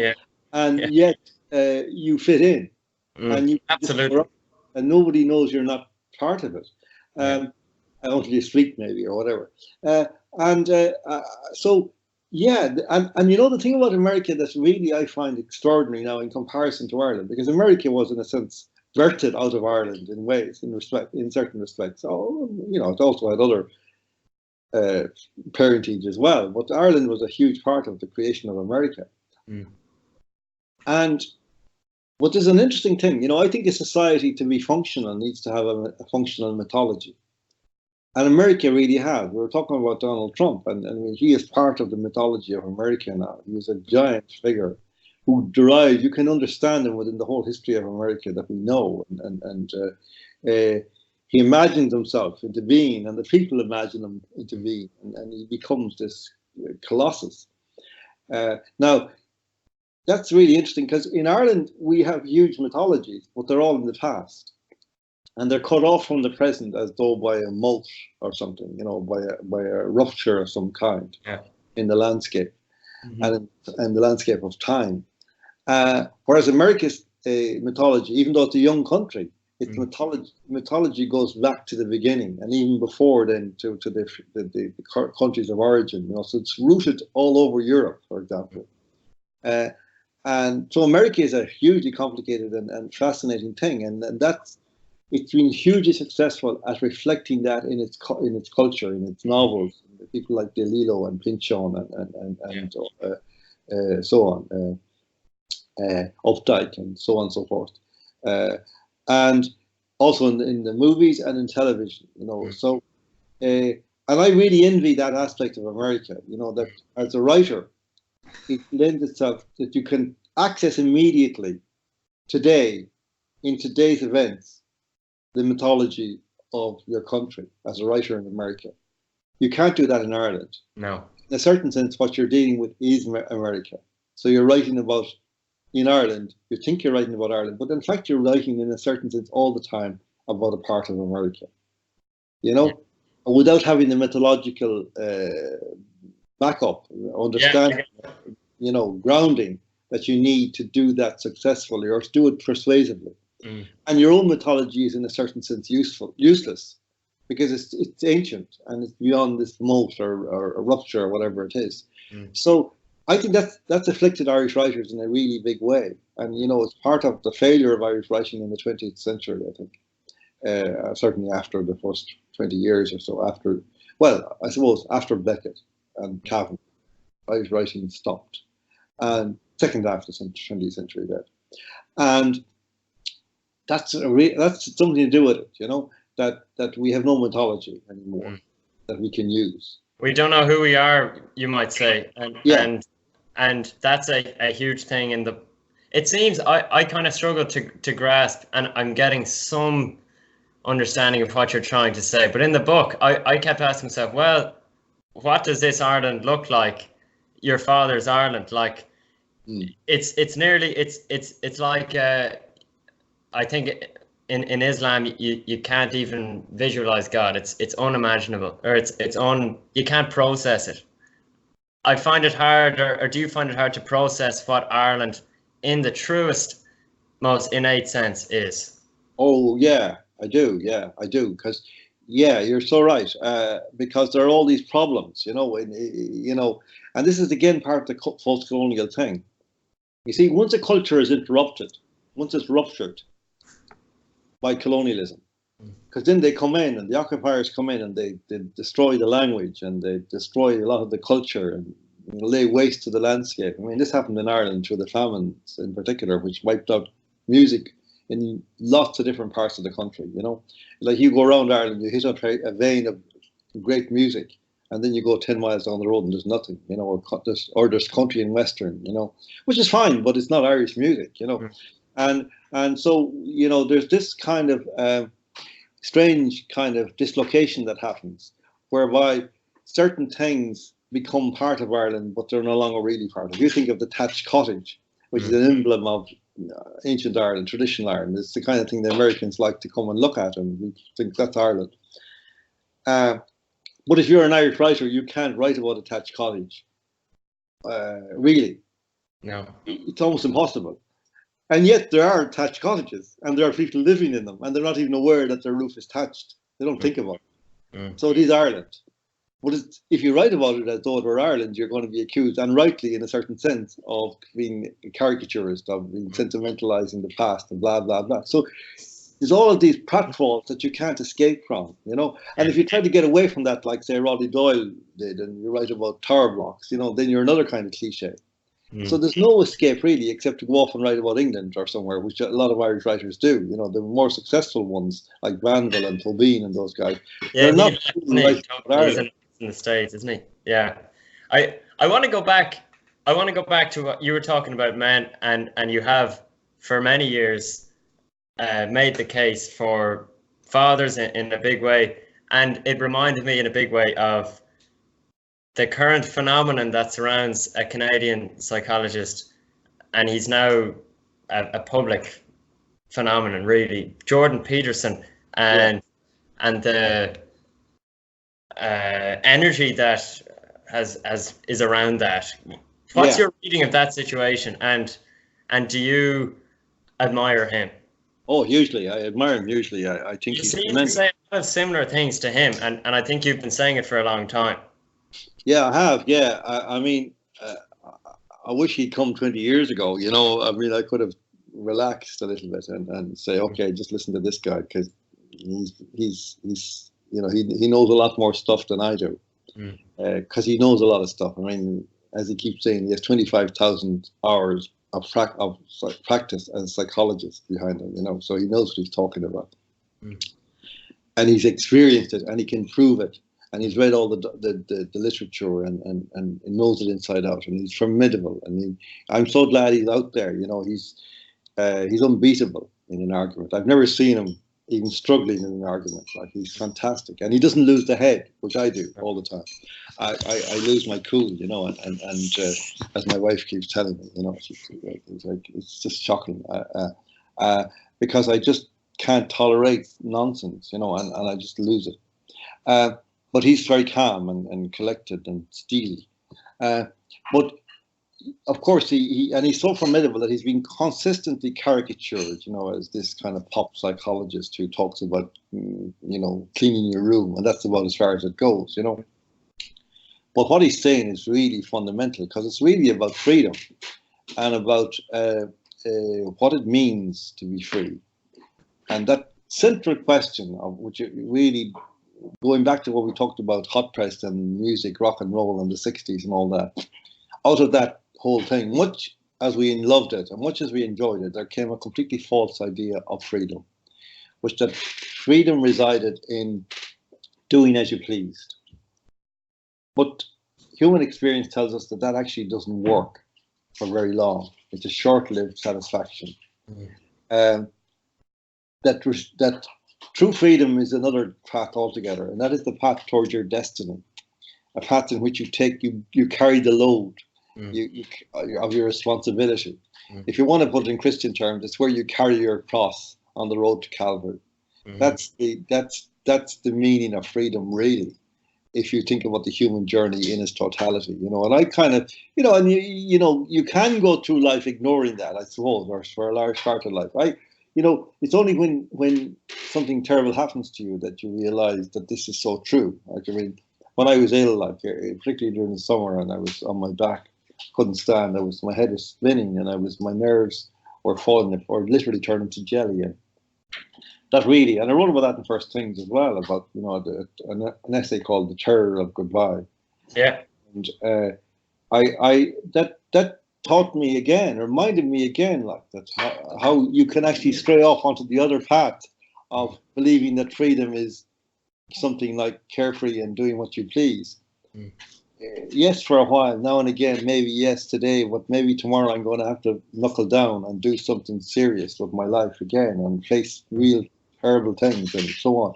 And that's what Peter is like. Yeah, I love the way he keeps saying life is hard. Life is terrible. Like, you know, it's a challenge, and then you die. You know, it's a battle and you don't win. It's so true. I mean, you don't necessarily want to be reminded of these things all the time, but you do need to be reminded, particularly in this culture which refuses to tell you what freedom really is. So I think he's a fantastic guy. I think he's amazing, really. And I wish he had come along, as I said, 20 years ago, because I would have said, "Here comes the cavalry," you know. But I'm glad he's here. You know, I'm glad he's around. He is hated, I think it's fair to say, by lobbyists from many strands. So I suppose most notably, I can think of feminists and LGBT activists, and I have a qualm with disregarding those people by definition, because, for example, the reality is that I think in the Irish civil service, until I can't remember how long ago, but basically once you got married, you couldn't work. Like, that's a physical, real barrier that women had. And the other thing, in terms of the LGBT rights, David Norris, whose reputation is, to put it mildly, questionable. To be fair, in the beginning, or a few years ago, he was working to decriminalize homosexuality itself. So my point being, there were very real obstacles that some people had to face. And while the reaction or the knee-jerk madness that has followed, it might be overboard, but where do we get that balance? And what are we supposed to do? What are they supposed to do, John? You know what I'm saying? Okay, there's a lot in there, Fergus, and you kind of have to sift through different strands, and so it'll take a little while to go through it. But I mean, briefly, as briefly as possible.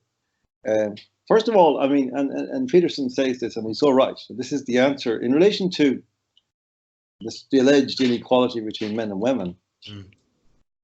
Peterson immediately says, and this is absolutely right, he says, everybody had a hard life up to the day before yesterday. Mm. Everybody had, virtually everybody had, apart from a very small, tiny elite of people who were wealthy and comfortable. Everybody had a hard life. My father had a hard life. My mother had a hard life. You know, people talk, they talk, you know, about selectively about things like voting rights. Well, the history of voting rights is that only people of property had voting in the beginning, had voting rights in the beginning. And then gradually the franchise was extended to the entire population. Mm. And the question is purely about how that was rolled out. And in Britain and Ireland, the way it was rolled out was that I think it was in 1918, it was rolled out to include men. Well, the men had just come back from the front. The ones who had survived. So you might say, well, it made a certain sense to give them the vote to say thank you. And then 10 years later, it was rolled out completely to everybody. Mm. So the idea that, you know, men in general sat on this voting rights and didn't allow women to have it is complete fabrication. Yeah. That's kind of the first thing that you need to say about this. And so his whole idea is absolutely 100% right, that the idea of a tyrannical patriarchy is complete nonsense. Mm. That the world was a tough place and men had tough lives as well. Mm. And I would add to that the following, that to the extent there was a division of labour, there was, but it was based on biology. The kind of labour we were talking about prior to the middle of the 20th century was manual labour in the public realm. You needed to be strong to do most of the work that needed doing.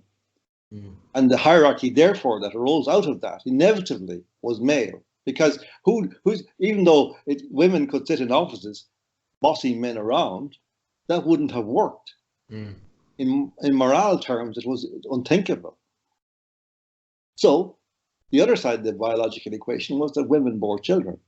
And so they stayed at home and they were less strong. So men went out to the exterior world, women stayed in the home.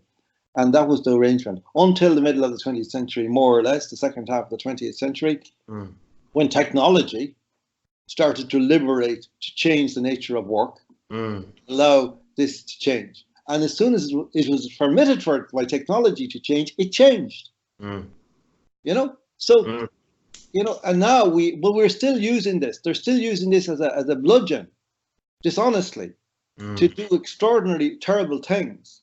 Okay. Particularly bearing down on young men, in my opinion. And that needs to be addressed. And it's part of what I was talking about in the other context as well, in terms of talking about Durkheim and the alienation of American men and so on and so forth. You know, there's a connection there also. Now, as regards the LGBT thing, first of all, I will correct one thing you said. You said that David Norris campaigned for the legalization of homosexuality. He didn't. He campaigned for the legalization of the homosexual act. Sorry. Okay. Which was illegal. That was the point. It wasn't illegal to be gay. Okay. It was nothing. It was not in no way criminal. That's a consistent dishonest statement that's been made by LGBT people. And but hold on. By definition, it's just for clarification. Now, the question is this: nobody's saying that it was, you know, good and right that gay people should have felt marginalized as they did.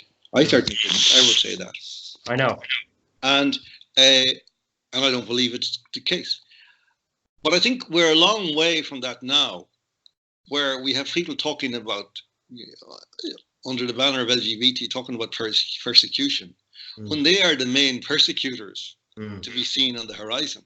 You know, demonizing people, pursuing people, driving people out of their work, taking away people's reputations, driving them in some cases to suicide by their tyranny. So I'm not a fan of those people. I don't have any. It's not my business what people do in the middle of the night. I don't care. I never did. I know. Couldn't care less. I have nothing to say about it. I have nothing even to say about the principle of gay people having the right to be married, except in this sense that in the Irish context they didn't just ask for that. They asked for the institution of marriage as it obtained in relation to men and women and children, that had been demolished so that they could get what they call equality. In my view, that was wrong. So there's a lot of, they try and portray anybody who even raises a question or makes a proposal or counters in any way anything they say as being a homophobe. It's really not good enough. And it's not good enough that our society has lain down under this tyranny, because it has done really foolish things, in my opinion. In Ireland particularly, where we have demolished Article 41 of the Constitution and its protection of the natural family, the father, mother and child, which is a protection which is essential to the safe function of families and of society. And we have demolished that and rendered it a nonsense under the pressure of the demands of the LGBT lobby. Furthermore, the LGBT, the T stands for trans, and now you're a transphobe if you even raise this question. 70% of it has been shown, 70% of the girls, particularly for some reason afflicting girls, particularly who want to change into, who say they're actually male, 70% of those are known to have resulted from contagion on the internet. In other words, they're actually girls who are just confused and who in the normal run of events in a year or 18 months would be fine. They're now going to go through hormone treatment and all kinds of chemical and surgical operations, which will destroy them and their lives forever. This is criminal. And it is criminal that our society has been completely silent and refuses to stand up to this before it's too late. And what about the other 30%? Well, fine, but let them wait until they're 21, 22, until they're old enough. But this thing of forcing parents to, under threat of being called transphobes, and I mean, I've seen cases where parents are ordered by courts to allow their young children to change genders. This is criminal. It's absolutely criminal. This shouldn't even be an issue. Courts should not have the right to tell parents how to rear their children unless those parents are doing something which is clearly detrimental to their children or outrightly illegal. In the normative sense. I don't mean in the modern sense where we have all kinds of trumped up laws coming in now, which are about politically correct issues and feminist agendas and LGBT agendas. This is another insidious development. Hate speech, all this sort of stuff. Soon we won't be able to, parents will not be able to protect their own children, even at a very early age. And the state will step in? The state is bullying people on behalf of the LGBT lobbies into destroying the lives of their own children or acquiescing in the destruction of the lives of their own children. But I just want to make this abundantly clear. When I was asking about the barriers to those people, I wasn't suggesting in any way that you have said things offensive to those groups, because I know that you haven't. I was merely observing that there might have been I thought maybe some justification for some of their complaints, and I think you responded to that. Oh yeah, well can I add to this, Fergus? Like, you know, I said I come out of the 60s, and I come from a libertarian, liberal background in the sense that these were the politics of my youth, and I grew up. And I remember, like, I was a huge fan of David Bowie back in the 70s. You know, I loved him, and at that time he was claiming to be bisexual, and he was dressing up as a woman, and to me, I was completely indifferent. I had no issues with any of that. Yeah. And now he was never an LGBTer in any sense. He was never a campaigner in that sense. And I think, you know, if he were to be honest, I mean, he's dead now, so we can never know. But anything he said about the subject indicated that he didn't really have any truck with that kind of stuff. Because this is different. There's a difference between, you know, embracing the gay community, embracing the gay person, and surrendering to this bullying, which is going on now. This is crucial that people see this and understand this, that it isn't to actually protect marriage and the institutions surrounding marriage, the family, parenthood, the legal frameworks of all that, is not homophobic. It's actually sensible. It's actually common sense. And we have been bullied into actually doing the opposite. And we will pay a hefty price in the future for that.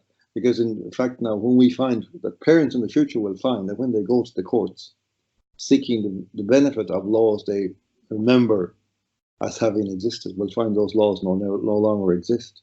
And that there's no special rights accruing to the parents of a child on the basis of biology, nature, any of these concepts. This is a very dangerous situation. And that is at the centre of your issues with, for example, the gay marriage referendum in Ireland. Yes, that's right. Which brings me to your own beautifully described relationship with your father and the admiration you had for him. And I think that must be a big part of why it annoys you so much that fathers and men are demonized in the way that you think they are. So can you talk a little bit about why your father was so great, basically? And is it fair to say that it's because in some, like, he's a part of your current stance? Is that fair, do you think? Oh, he's part of me in a sense. I mean, like, you know, like a lot of people, like Mark Twain, you know, Mark Twain's famous quote, like when I don't remember exactly, but it's like, when I was 14, I thought my father was the stupidest man in the world. And, you know, when I got to be 21, I was astonished by how much my father had learned in 7 years. And that's kind of it, really, you know, that in spite of ourselves, we become our fathers, you know, and because they've become themselves by testing what they inherited, you know, by and large, not entirely, but not always. But there's that general thing. And I mean, like, my father was a very unusual man, and you know, he was quite eccentric, and you know, he's great. This insult. He used to spit out the word conceit, you know, when he talked about people and the way they would dress or whatever, you know, and the cars they would drive, you know, because he drove all bangers, vans, you know, and dressed like a tramp, like, frankly, you know, but he was absolutely brilliant. I mean, he left school, I think, at about 11, at the age of 11, but he was an absolutely brilliant man. I mean, and he understood, like, principles of, like, I remember doing things like algebra when I was in school, and sometimes I would ask him, we get stuck on a problem, and I would ask him, and he would actually do it, the problem, but an entirely different way to anything I've ever seen, and get the right answer. And he was quite extraordinary. So what I write about in the book is, like, what was lost with that generation, you know, because they were the first generation to grow up, as it were, into adulthood in the time of freedom, of independence. And they were highly idealistic for that reason, you know, and they were a particular kind of people, and they were imbued with the sense of Ireland as a special place, as a, you know, almost like a place touched by history and touched by God, as a place that was special because of all the suffering that it had undergone down through the centuries, but now had shaken that off. And so, when I talk about my father and this idea that I spoke about earlier, which is the idea of the connection between thought and working with your hands, and my father was very much like that, and all his friends were like that. You know, the people he was friendly with were all tradesmen, a shoemaker, you know, a mechanic, you know, a saddle maker, you know, a dressmaker. You know, they were all people, a watchmaker, clockmaker, and he would spend hours talking to these guys, like, and I would just have to sit there and listen, and it was fascinating, although I didn't understand most of what they were saying at the time, probably. But I remember reading a book by an American philosopher called Matthew Crawford there a few years ago, called Shop Class as Soulcraft, and he started talking about this, which is fascinating for me, because I had many of the experiences that he talks about for himself, viscerally through my father, because my father was that kind of man, a mechanic. And Crawford was a motorcycle mechanic, and he made profound connection between in the Enlightenment and what happened, you know, that whole Cartesian development that happened when thought became abstracted, and the contrary then, which is the idea of having to face reality as a problem, a mechanical problem, or, you know, that when you're a carpenter, you are bound by your spirit level. Is it level or is it not level? You know, if you're an electrician, when you leave the house, do the lights work? You know, there's this hard, concrete realities, which is so different to the kind of way that people think now, which is that's so abstracted and airy-fairy that it's no connection with anything.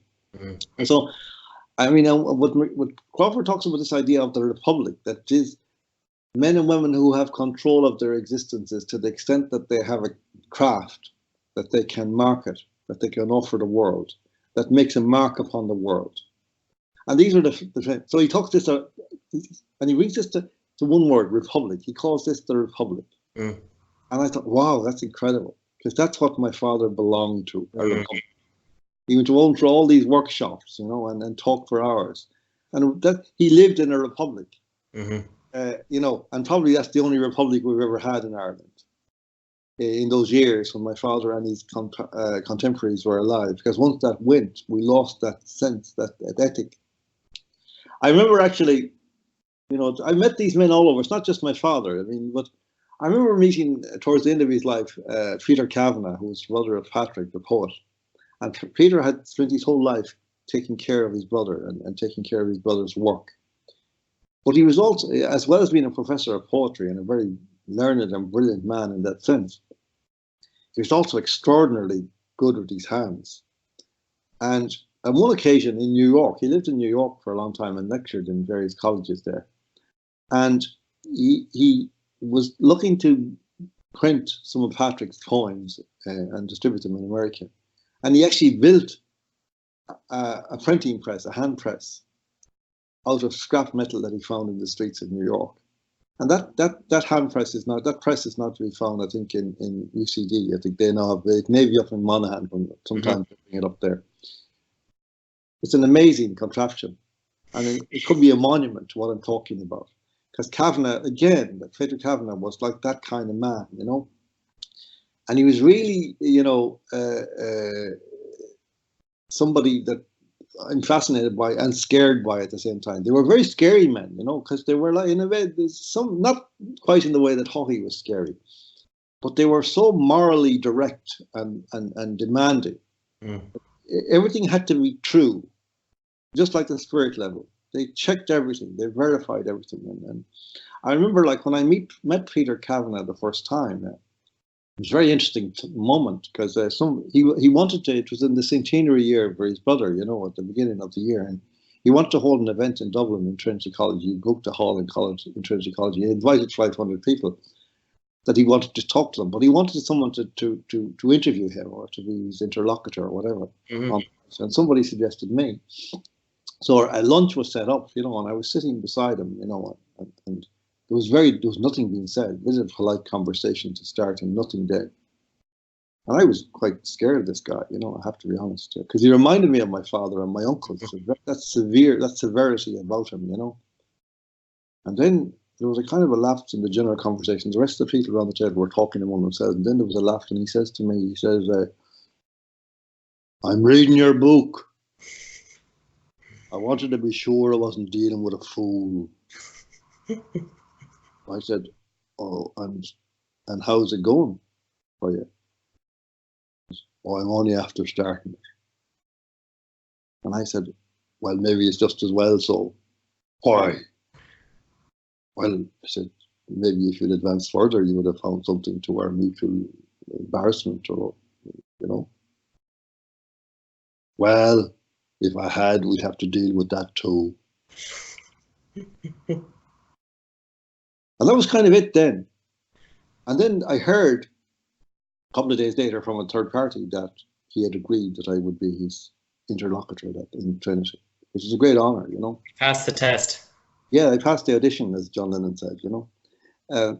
And that morning of the event, I went along, I had to meet him in the Shelbourne Hotel, and we were sitting there, again, not saying a lot. And there was again another lapse, and he looked slow. He clearly had finished the book, and I was waiting for some reaction. And he then, in the following, paid me what first seemed to be a grotesque insult, followed by the greatest compliment I've ever been paid. So what he said to me was, he just looked at me and he says, "What I like about you is your ignorance."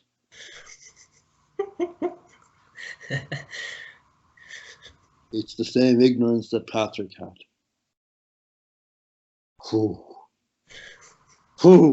Nobody's ever said anything as beautiful as that to me in my whole, I promise you, Fergus. Nobody has said anything that moved me as that did. I knew exactly what he meant. I mean, what he meant was, it's an independence. Yeah, you're a clean slate, and you're innocent. I'm innocent. And he saw an innocence in me. I am ignorant, and we all are, but I'm probably a little bit more ignorant than the average. You know, I think that, you know, we're all ignorant, fundamentally. We're scrambling to understand everything or anything. But what he meant in relation to Patrick was this. Patrick himself talked about ignorance. He had a thing about this word ignorance. And he once told a guy, a neighbor, there's a famous story where he told, so somebody was asking him, how are you saying that such and such is ignorant? Well, Patrick said, there are two kinds of ignorance. There's ignorance of, and I don't know what the other one was exactly, how you, ignorance of and ignorance in, or something like that. I can't remember the exact formulation. But he says, the first kind, ignorance of, is that can be cured by reading lots of books. But he says the other kind is incurable, because the more books you read, the worse it gets. And you know exactly what that means. You know, that there is two kinds of ignorance. The ignorance that knows of its existence, that is aware of itself. And there's the ignorance that assumes it is something else, that is omniscience, or it's whatever, you know. And I think that, so these were extraordinary men, you know. And they could, you know, like my mother was the same, you know. I mean, my mother was somebody who could sort of sum the situation up. I mean, I was talking before about the idea of, you know, just a single sentence like that would somehow just say everything. And my mother used to have one that she used to say to us, in particular, in the summer holidays in particular, you know, we'd be in the secondary school, we'd be around the house a wet day, you know, and nothing to do and bored and all this stuff, you know, and she'd say, "You don't know what to do with yourselves." That's an amazingly astute observation. You could actually say it now about Ireland, you know. You could say it about so many people in the world, say, "You don't know what to do with yourself." And you would think about it deeply. Think about you are this thing, this self, you are this being, and you don't know what to do with it. You have all this life, and you don't know what it's for. It goes to the very heart of the meaning of reality in the present age. You don't know, they don't know what to do with themselves. And that's what I mean about the kind of wisdom that used to come down, that they didn't have any kind of a priori, you know, educated knowledge very much. It was pure experiential. They felt things, they touched things, they smelt things, they tasted things. They like little Mark Francis on the rug. He's figuring out the world already. And if that doesn't stop, if that's allowed to continue in that way, he will become some kind of genius in the world. But it will be interrupted by what we call education, and he'll be destroyed, more than likely. What you spoke about, getting to the heart of reality and everything. You have, I think, experienced that in a new way with your illness. Is that fair to say? You've had a brush with cold, hard reality and the fear of death, really. And is that the first time you've had to think in that kind of way, or what was that like for you? Have you entered a new phase? Yeah, well, I still haven't figured it out, Fergus, because there's something about the particular illness I had at the particular stage that I had this experience of it that may be unique. I don't know exactly yet, in that it was a particular an illness that particularly attacked my senses and my nervous system, and so rendered me, in a certain sense, not myself. But I'm not sure how much weight to give to that. You know, I don't know yet. But what I will say is this, that I would have thought up to that point that I had dealt with all those questions philosophically and personally, in that I knew where the limits were and I knew where I was going and not going and all the rest of it. And those few weeks kind of made me think, you have no idea. You have no idea where you're going. You haven't been here at all in your head. You don't know what it's like.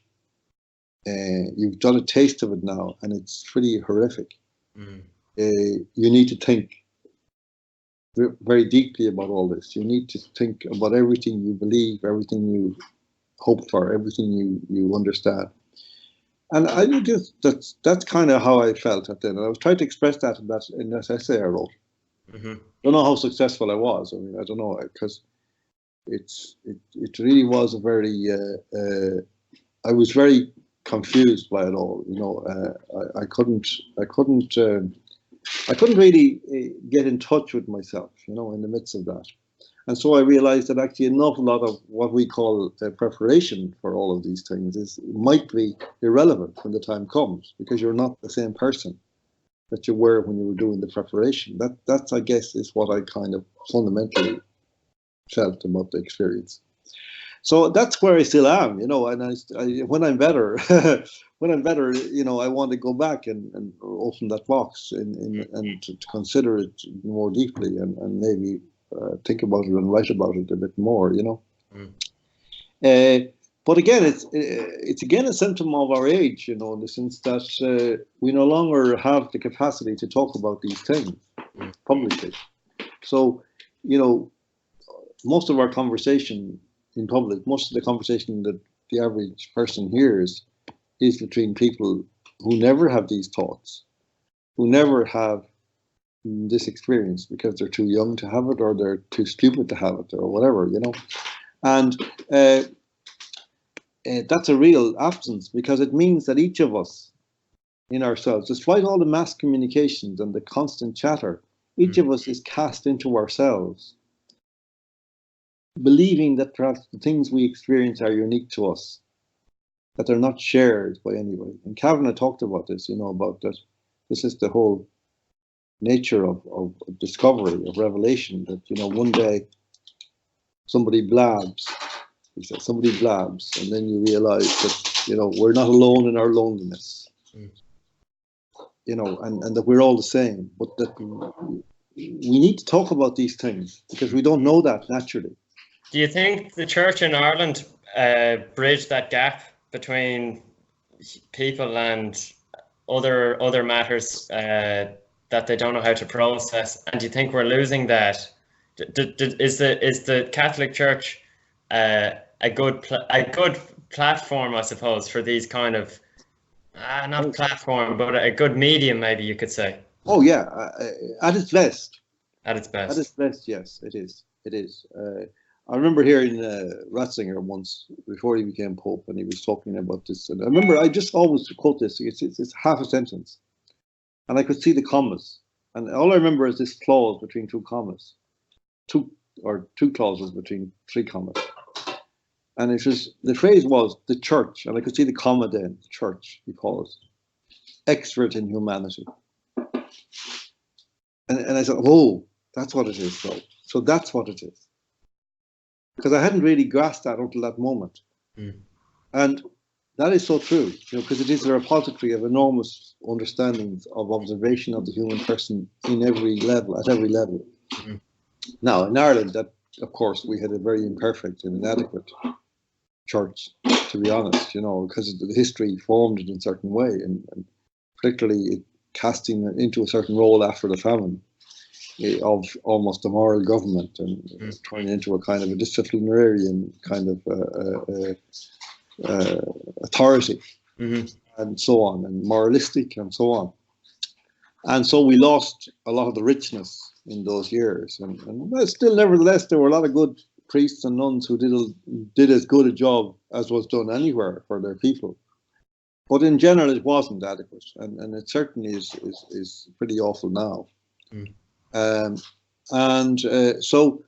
But I do think, I came back to Catholicism after years of being an agnostic.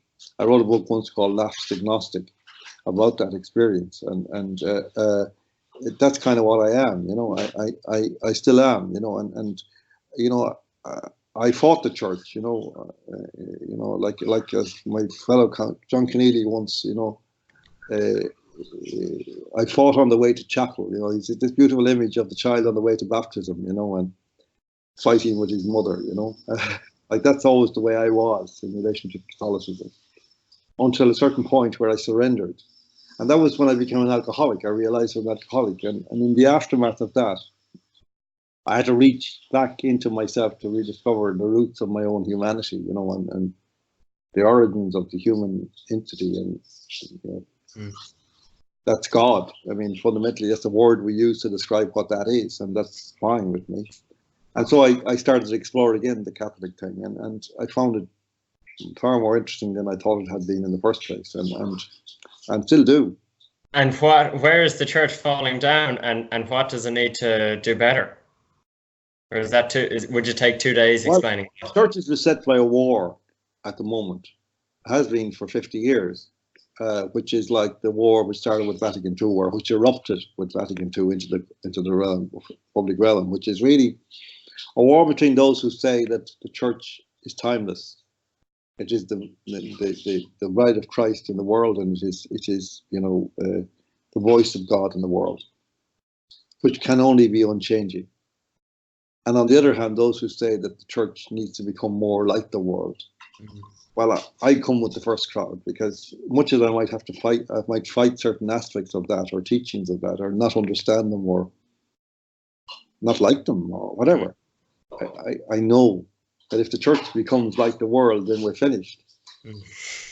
Because then all that stuff will be thrown out, because it won't make any sense anymore. They'll stop saying it. We need to remember who we are as human beings. We need to remember what our limits are, what our structure is. And the church has all of that in its files, as it were, because it was right there all the time. And of course it is, if you believe it, the voice of God in the world. And I think that the direction of the church now, not just in Ireland but globally, is a pretty dismal situation. And I hope it changes, although I don't see where it's going, any change for the better will come from right now. Do you think they should let priests marry? No. No? No. I think that's a red herring completely. You think so? Yeah, I do indeed. I think it's just, all of the reasons being adduced for the justifications are completely false. I think completely groundless. Well, what about the human compulsion of to have sex? Well, I mean, yeah, but I mean, you can sublimate that energy in lots of ways, and that's the whole point, that you devote that energy to Christ, and you're the bride of Christ. The church is the bride of Christ, and that is your vocation. I think that's a very beautiful thing, and there are many instances, far more than the other kind of instances of that working for good in the world. Yes. We hear about the bad ones, but there's other perhaps reasons for all that. There's plenty of them, there's a lot of bad ones. I know there are more good ones, but there's a sizable, it's not easy. I suppose we shouldn't look at the easy route. But there is a school of thought, and I do subscribe to this, that the church has been infiltrated in the latter part of the 20th century. The church was infiltrated for political reasons. And therefore that you ended up with a lot of very unsuitable people in the priesthood, and they rose up through the ranks, and they're right there at the top now, so to speak, if I may say so. And that's the problem right now. The question is what happens next, and what needs to happen is that there is a return to the original understandings, and I don't see any place that can come from right now. I think the seeds of it are there for the future. So I think the present period might go on for quite a while, beyond my lifetime probably. But I think it will turn again, because fundamentally, I didn't make myself. This is the dilemma of the human person, that no matter how much we talk in that abstracted way that I talk about, that Cartesian way about, abstract ideas of, none of us makes ourselves. If a hair falls out, we can't replace it. No. So whether you call the creator or God, or whether you call the creator a creator, there's something behind that we don't understand. And that kind thing defines us right through our lives. It's a shadow behind us. And it defines us and defines our deepest thoughts, even if we don't know these thoughts are there. And so you can't actually function fully and happily and successfully as a human being unless you actually have a way of accessing this dimension of yourself. So the church will always have a place. And as Ratzinger said, the beautiful phrase which I have on my business card, if I can call it business anymore, it's the truth always has a future. And I think that's the most beautiful thing that I've learned, or that I've heard, that has been of help to me in all of the travails of recent years. That this isn't all in vain. That if I believe what I'm saying is true, then this truth will one day become useful again. And that the present fashions will fade, and the fundamental needs of human beings will reassert themselves. Real needs. The needs for, structure and authority and protection and security and so on in the human family, so that we may function in a more harmonious way. And I think, therefore, that where I am now, Fergus, is I'm cast out, I'm disappeared. Well, but that's all right, in a certain sense, that's the only place I could be, given the state of the world, in my view. You know what I mean? If I was part of the world, it would mean that I was compromising myself. If I was still in there, that's the way I see it. So I'm kind of happy to be out. I mean, it's a hell of a thing to lose your livelihood, but there are worse things. You know, you could lose your soul, or you could lose your name. You know, what's the guy in what would it profit a man to forfeit his soul while gaining the world, or whatever? Yeah, that, and then there's another one. You know, that was because that was all this was about my reputation, and that's why I fought so viciously to protect my reputation. John Proctor is the guy in The Crucible, you know, in the witches of Salem, the witch trials of Salem. Mm-hmm. When towards the end in Arthur Miller's play, they want him to sign to sign over, you know, to indict some of his neighbors, and he says, "I've given you my soul. Do you want me now? Don't take away my name. I've given you my soul. Don't take away my name." Mm. The name is even more fundamental than the soul. Is the name of the person, who you are. Mm. You know, Bob Dylan said, "Deep down, none of us has a name," and that's a fascinating thought as well. Because you know, in a certain sense, you can't name the human. The human entity is so deep, you can't name it. Yeah, the name is assigned. Yeah, it's a trivial, superficial thing in a certain sense. But who we become in the world is defined by our name. And that's all we have ultimately, because we can't see our soul. We can feel it, maybe. We know it's there, but we can't actually put a name on it. Mm. And therefore, our name is so crucial. That's what this was about in the whole drag queen shit. That was what it was about for me. Mm. You know, you can take my soul, but you can't take my name. And you cleared that successfully, which I think is one silver lining. I remember in an email I said to you, "I'm looking for the silver lining," and you said, "I don't know that there is one," basically. Yeah. But it was nice to see a couple of times you were vindicated, and justice was done on a couple of occasions. Would you have any words of, I don't know, is consolation the right word, but any words of advice for someone that feels alienated by the media nowadays, basically, and culture, in a more so a younger person that mightn't be as well equipped to deal with it as you are? Because I know you talk to people, it's hard to put these people in figures, but you talk to people who say things that you are not allowed to say in public, and they say it to you on a one-to-one basis in, for example, maybe Harry's Cafe Bar. That you have a chat and they'll say something, but you at a dinner table with I don't want to name names of journalists, but at a dinner table you wouldn't say that because they would jump down your throat, basically. So you know what I'm saying? I do know, yeah. I mean, there's a thing around the country now, which I've heard this phrase 1,000 times, you know, where people say to you, you start talking, I say, "Actually, you can't say anything. You can't say anything." You know? And that's tells you that there's an oppression. People are being, the thoughts are being driven back into the mouths of people, down the throats of people, you know, that they can't say the most obvious things about reality now for fear of the policing that occurs because of all these mobs which are patrolling the thoroughfares of our country. I say to people, I say, trust your instinct. You're not wrong. It's not you. And Peterson says that about it. It's not you, it's something else. Because the media is wrong. The media has become deeply corrupt, for certain, in all kinds of ways. And you're not wrong to pick that up. And so I would say, inform yourself. Get your thoughts together.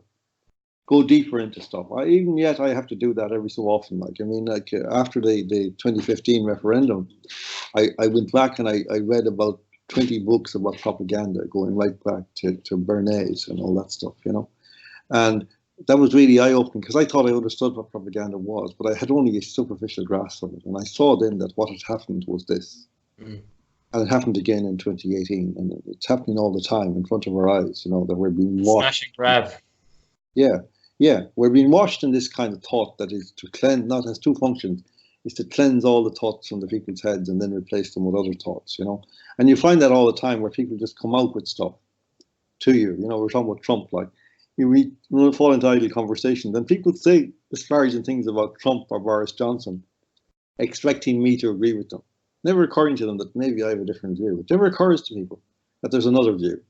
That's the fascinating thing. And I say, well, I don't necessarily agree with that now. And they say, what? What?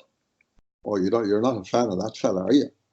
No, I said, like, I said, well, there's some things to be said to him. But then there's another thing that happens, very interestingly, and this has happened to me several times, where I'm in a situation where, for example, somebody says something about Trump, and somebody says, oh, that fella, ha, ha, ha, no, look at, and then I'll say, well, he's doing all right there on the economy, isn't he? Or he's doing well with the North Korean stuff. He's been very good on that. And someone said, well, yeah, he has. And this was, yeah, well, I think so too, And before long, the whole room is talking about Trump as if he was the greatest thing in history, which is that people actually what's down there is different to what's coming out here. Mm. And I think that's an amazing situation. And that's a real indictment of journalism. Every journalist in the country should be hanging his or her head in shame when they hear about those things happening. Or hearing people say, sure, you can't say anything. Mm. That's an indictment of what we call journalism. It means there is no journalism. And I think, sadly, that's what it is, that the fourth estate has been demolished without it being announced. Mm-hmm. Well, on that note, John, I wish to thank you. We initially said we'd chat for about 3/4 of an hour because of your tiredness and your illness. We've been going for about 2.5 hours now. Wow. So that's incredible. Well, I enjoyed every second of it, Fergus. Thank you. It's lovely to talk to you. I wish you the very best of luck with the whole thing, and you do a good job, I must say. Thank you. You're on the ball. Nice to talk to you. I don't know about that, but anyway, I wish you all the best. I'll be keeping up with your first things. Again, if anyone, no one knows about your book because no one talked about it in the media. Well, 5,000 people bought it, but give us back the bad roads. I think it was great to read it, and everyone should, I think. Yeah, it's the best kept secret in Ireland. You have to pay them one credit. They're good at keeping things secret. Right, John, I'm gonna stop recording here. Thanks a minute. See you soon.